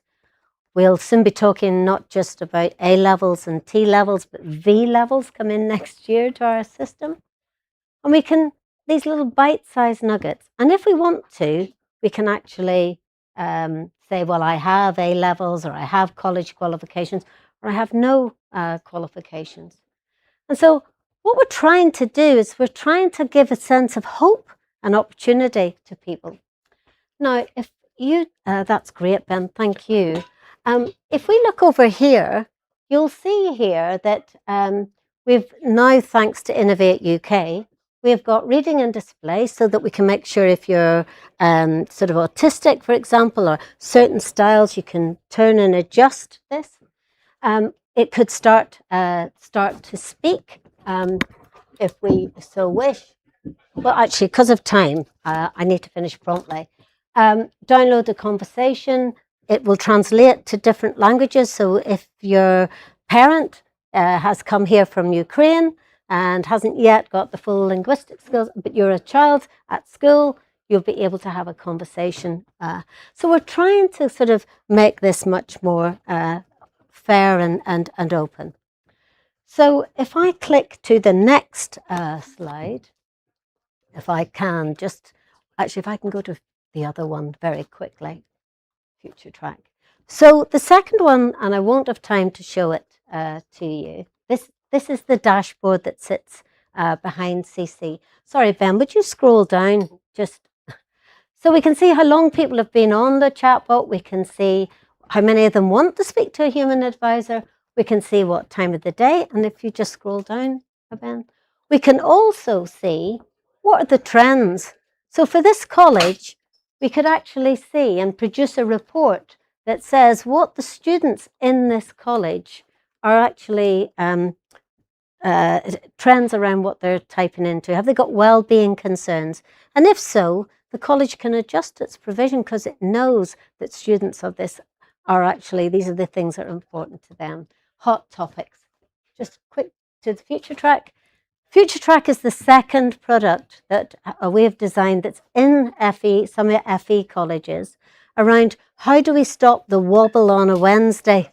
Have you ever been in college and thought, I'm out of here, this is not for me? How do we increase the student motivation? And we're using that to good effect. So again, you can see it's different, it's got emojis, and you can see that this is about, I can check in as a student anytime whether I like my course, and actually I can get options and support. Thank you so much. So we'll just go back to the PowerPoint presentation and I'll wrap up here. So I hope I leave you today with a sense of the humans who matter most, because when we think about people, young people, adults and skilled helpers, they remain central to everything. Whether you're using AI or not using AI, those humans are number one. And maybe you'll get excited, as I have been, about AI. I want to see humans building, co-designing AI for social good. And, you know, you could say, well, Deirdre, where's the evidence or the proof? Warwick University have just secured 2 years funding from the Nuffield Foundation, where we, my colleague, Dr.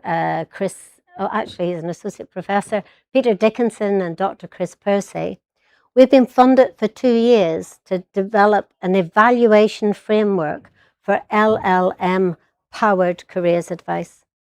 Because if everybody just leans into ChatGPT and everybody just leans into Microsoft Copilot and thinks that's enough, we're doing a great disservice, I think, to young people. So there's a link to that project. If you're an FE college, we're looking for 8 FE colleges to get involved in a randomized controlled trial. 3 things to take away. AI is reshaping work, but the direction of travel is ours to influence. AI creates more roles, I would say, than it destroys if we invest in the transitions. The opportunity gap is a guidance gap. Too many people are left without any support at all. And the vision for Career Chat UK from the get-go, from the day in which I started this work, is that no one should be left behind in their search for meaningful learning and work. And we've got to harness it to good effect. And AI at best exemplifies or amplifies human experience. It doesn't replace it. So thank you so much. I hope that's been helpful. If you'd like to find out more, just have a chat. I'm around, or come and visit us. And very happy to, let's have more debate about this, because it's tricky and it's sticky and it's complicated, but also very interesting. Thank you.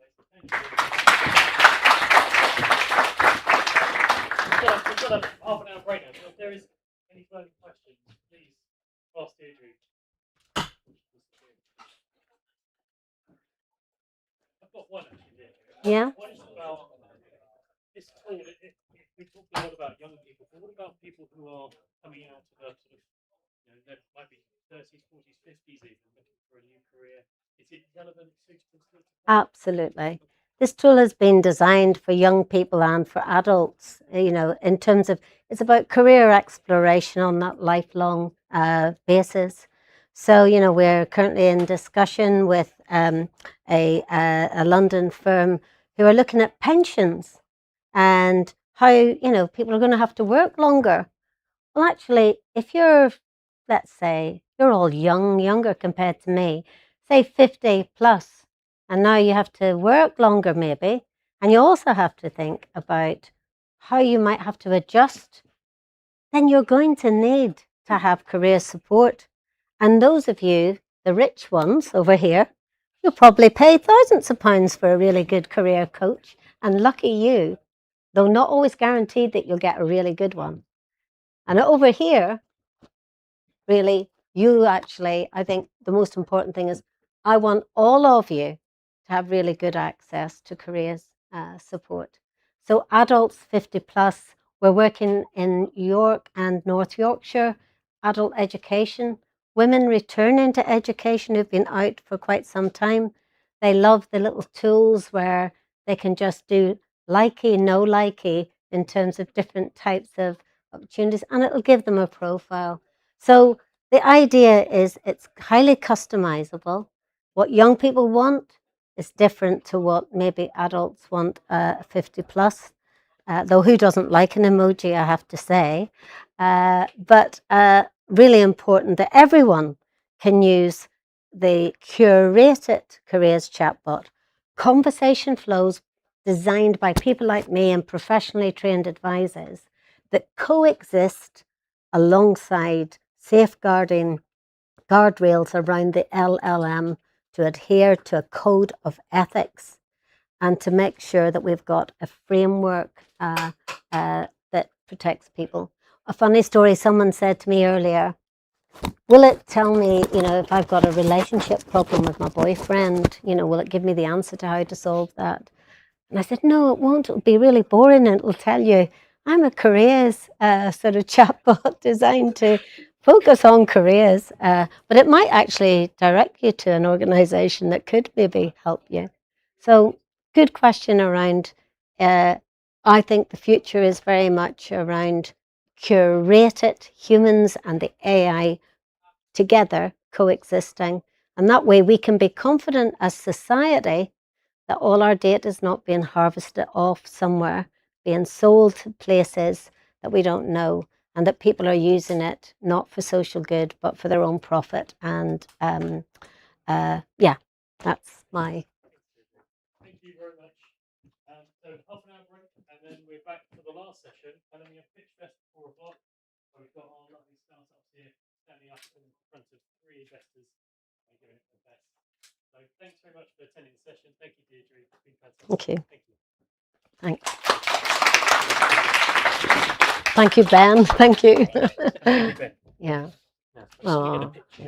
Yeah, that'd be nice, actually. That'd be great. Oh, thanks. Thanks very much, Ben. That's great. Appreciate that. That helped. Looped through you. Oh, that's okay. Oh, I need to go here, do I? Clearly. Well, it's the neck that does it, isn't it?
Thank you. Afternoon, everybody. My name is Nick Bird. I am a partner at Birkins, based in Ipswich, offices across England. My home office is Cambridge, and I specialise in early-stage funding transactions. What I wanted to talk to you about today is some ideas you might have in mind when you're thinking about funding as a business. Of course, of course. So, investors need to be confident about your business, and they need to be comfortable with these three areas. Do you own and control what you say, what you think you own? What are the assets in the business? Do the economics of the round, the structure, hold together? Does this make sense? Who's going to end up controlling and owning what? And finally, they're going to think, what are the issues that could cause a problem? What might slow things down, take a bit more time, derail the whole process entirely, perhaps, or cause them to reprice their investment? What you, as an company looking for that investment, don't want to do is wait for the due diligence process. When the investor starts looking at the company to uncover the problem, really you want to know your gaps, be ready to talk to the investor about what that is and have a plan and an explanation for it. You're ready, that helps build the trust and maintains the momentum. Now, a lot of people think, oh, investors buying our IP, our data, our skills, our market knowledge. They're really buying the shares in your company. That's the asset they're buying. So you really need to know who owns what. So you need to think about, what are the current share classes? Who has what rights? Who owns them? How many does everybody own now? How many percent? What is the percentage that each person owns? But in an early stage business, there are often quite a few instruments around that haven't yet converted into shares. Options, equity warrants, ASAs, that's the English term for an advanced subscription agreement, or a SAFE as it's known in the US, a simple agreement for future equity, and convertible loan notes. Early stage businesses often have multitudes of these, and those convert at a particular time. So it's really important to know what percentage of the shares somebody will actually own on that conversion. Also, commitments made to your early contributors, employees. Sometimes somebody does a bit of coding on the promise that they're going to get a slice of something later on. That could be problematic if that's not well documented and well understood. And you also really need to understand what's this fully diluted ownership position. Once all these instruments have converted and you've now got all these shares issued, what percentage does everybody have? It changes the picture. And the last point on this slide here, really important, records, companies filing. These need to stack up and make sense. Going back to that trust point, and this being what investors are buying, you really need to make sure that is absolutely as clean as you can. And then we need to think, well, if everybody's buying these shares, holds these shares, what are the economics of this investment round? You need to think about the valuation. How much is being sold for that valuation? Option pool dilution is something that businesses need to be alive to, that very often there will be a pool of shares put aside for options to go to employees. But if that pool gets enlarged and then the investment round is made on a proportion of the overall capital, that's going to dilute that founder's position. It's something you need to be aware of and be thinking in advance. Where do I get to on that fully diluted position later on? A liquidation preference is something that investors are going to often look for. It means they get their money out first. So if they invest £1 million with a 1.5 time preference, they're going to get £1.5 million first on any sort of sale or liquidity event. So you're going, as founders, you're going to have to run harder to make your own money grow. And this last point here on anti-dilution, investors don't want to end up with smaller stakes. They don't want to lose out on their position within the company, particularly if there is later on a down round. The price for raising money the next time round is lower. They overpaid for their shares in the first place. They paid £1 a share. Now they're being raised at 90 pence a share. That investor wants their position protected. And so that will, again, affect the economics later. Then we come to thinking about what happens after the investment has been made. We've got the money in, fantastic. But now we need to think, well, what does this look like for us? The good lever, bad lever provisions is something that investors will look for because they want that management team with that equity stake to stay in the business. They're saying, if you leave this business, you will lose that equity stake or certainly have it revalued or tied up in some way because they want you to stay. If you're a good leaver, it's normally because you've died or something like that. Not a good way of leaving, but something you don't have control over. Bad leaver is something like defrauding the company. If you've done that, well, probably deserve to be out of the business and not getting a great return. But the founders need to understand what are they buying into and agreeing to. Can you freely transfer your shares? Can you move them around to your family maybe? Make tax planning. Tag along rights. This is so that a majority can force the minority shareholders to sell if they want to sell the company at a later date. Investors might be very keen to take an exit. Management team maybe less so because they think there's even more to come, or vice versa. So what are the terms around being able to drag minorities along?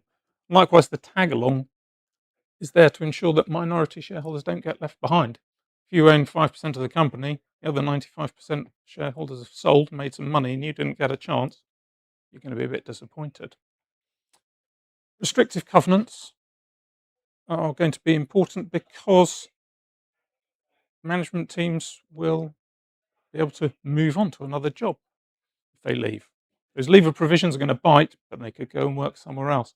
Investors don't want competition from their own management team. The reserved matters and investor consent provisions are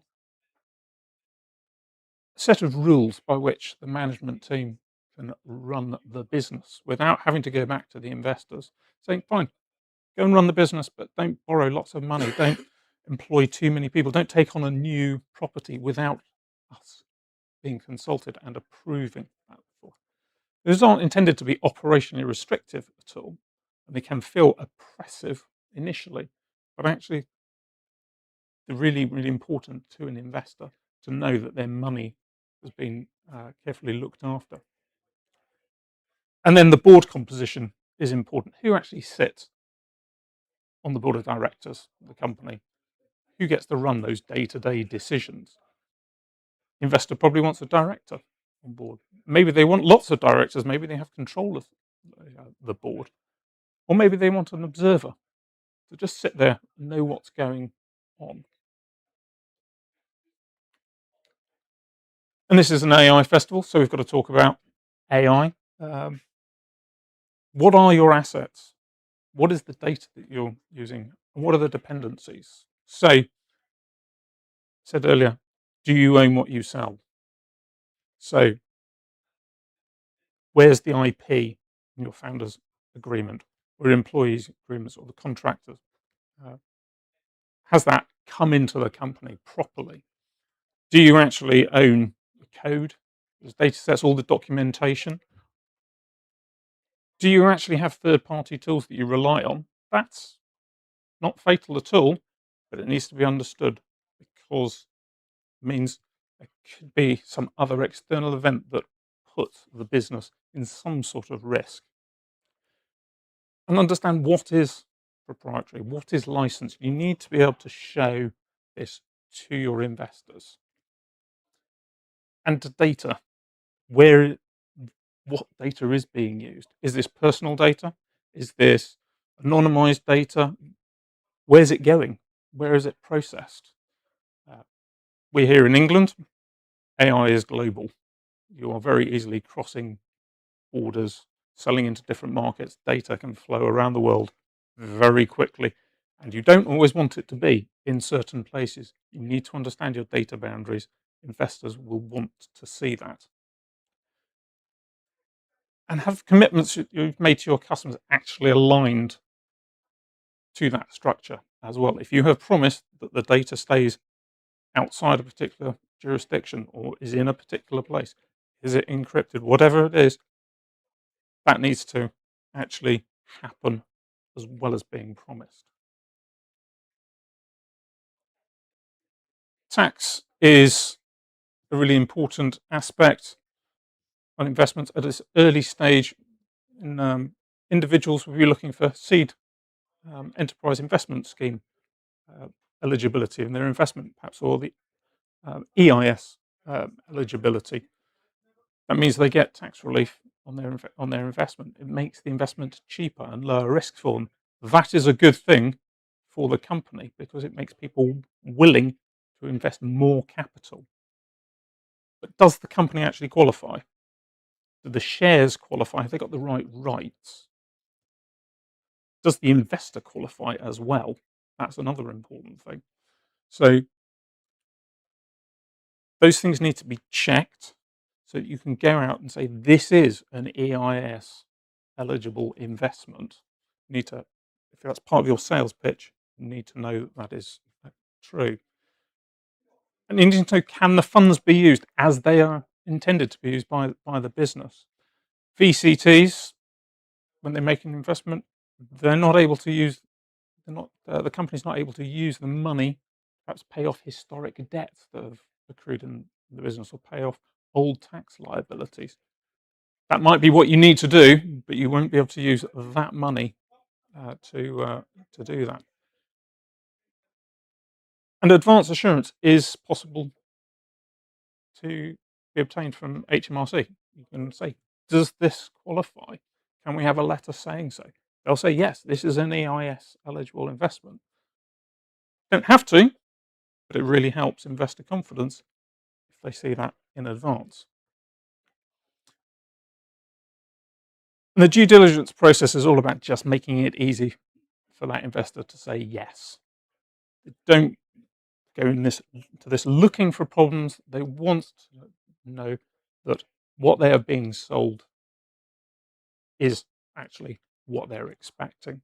We want to be able to see good corporate records.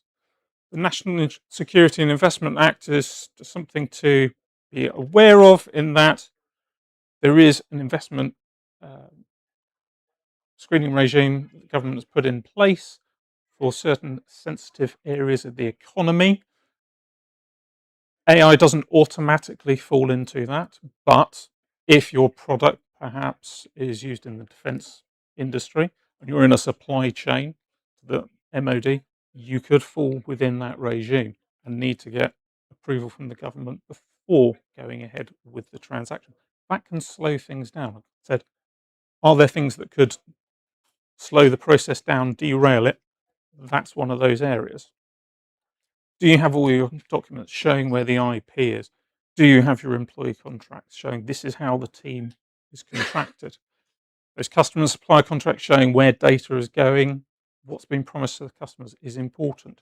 That tax evidence, that advance assurance, show that it's going to be eligible. That's important to be able to give to the investor. Because then if there are known issues and you've got a mitigation plan, their confidence is maintained and the momentum of the transaction continues rather than being delayed. Slightly busy slide with the split screen there, but this, just a very short summary of what I've been talking about. Investor wants to understand who owns that company, who's making the decisions, what are the assets in the company, want to understand where that data is moving to and from, where are the blockers on the transaction process. Now, I wanted to provide some time for questions. So, are there any questions at all?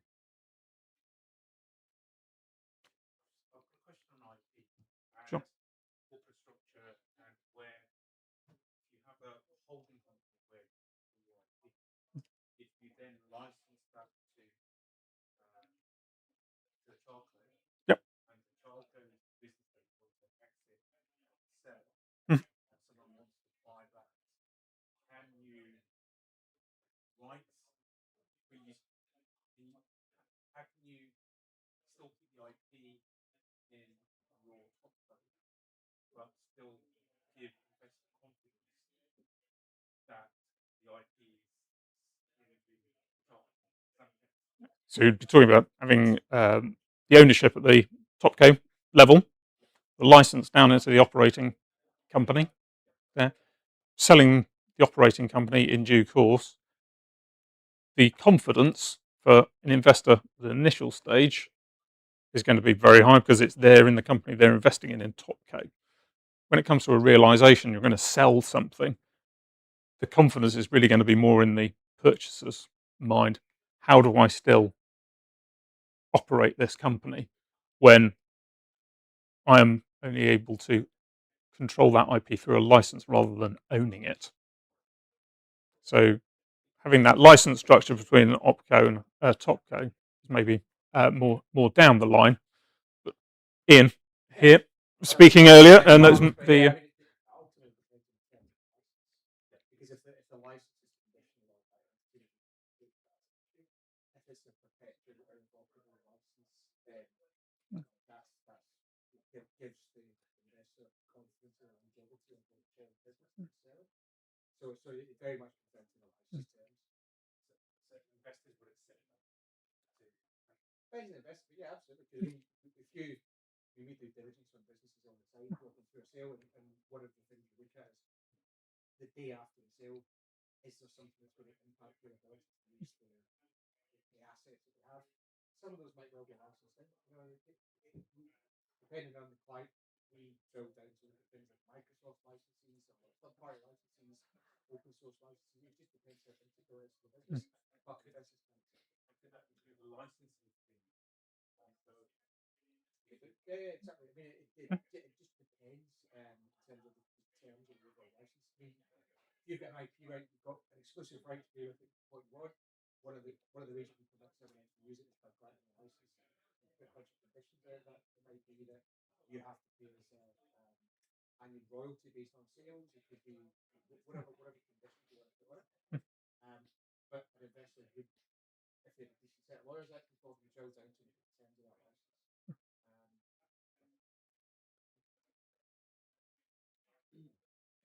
Yes. Hello. There are share schemes that HMRC approved, and then there are share schemes considered around startup unapproved. Is there anything other than the approved, unapproved? So the distinction drawing there is that approved share schemes get a particular tax benefit, treated more favourably. Unapproved options don't get a tax advantage.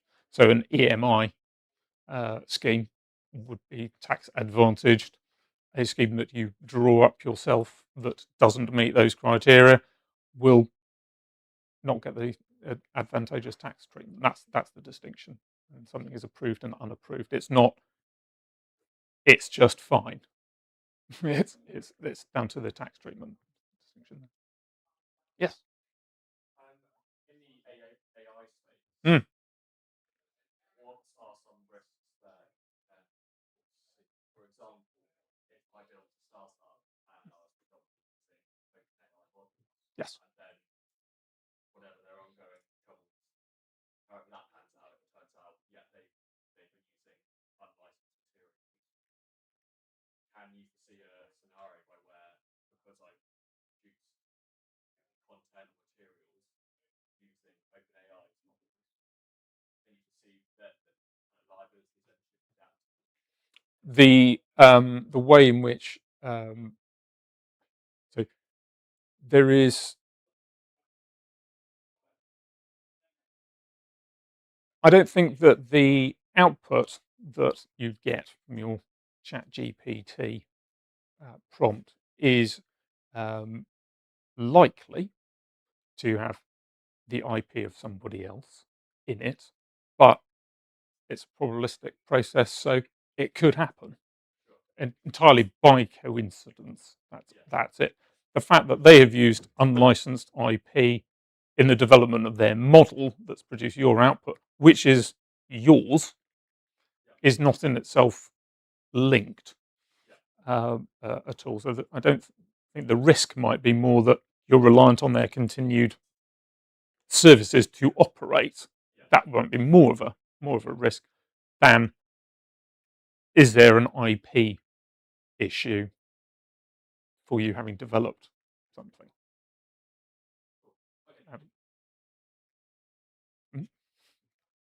Sure.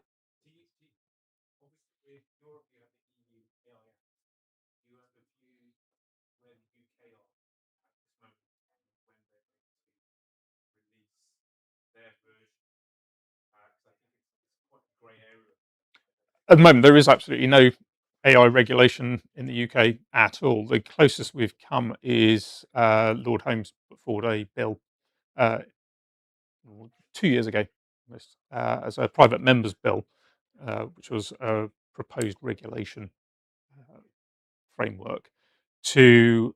But that was very much as a regulator of regulators, proposed the AI authority, which would sit over the existing regulatory bodies. I don't think the UK is anywhere close to bringing in a singular legislative framework to govern AI in its entirety.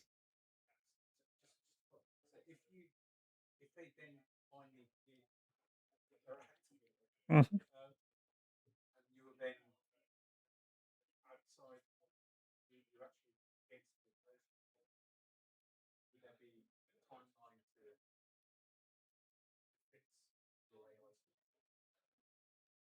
So if the UK introduced its own AI Act, that was at odds with the EU's AI Act.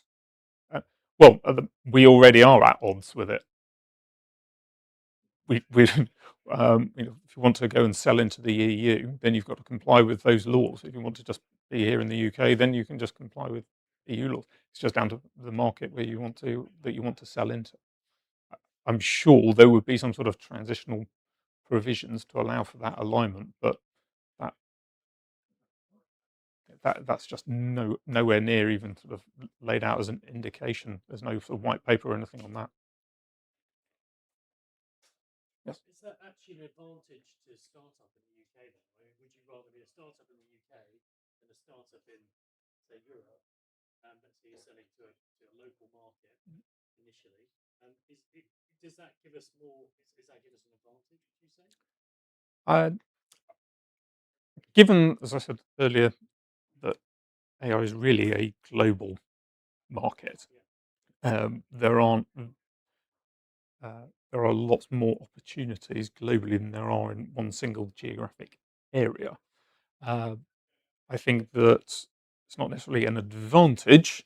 I think sometimes it is a bit unclear because, as Ian was saying earlier this morning, there are 160 something jurisdictions in the world. There is no single regulatory approach. Actually, having the EU having one block approach, in some ways that's actually helpful because you can be in multiple jurisdictions, but you've got one regime to comply with. Whereas if we're here and want to just go over to France, now we've got two regimes we've got to comply with. So maybe it is actually more difficult. There's not one single place to look because there are lots of different regimes to consider to comply with as a business.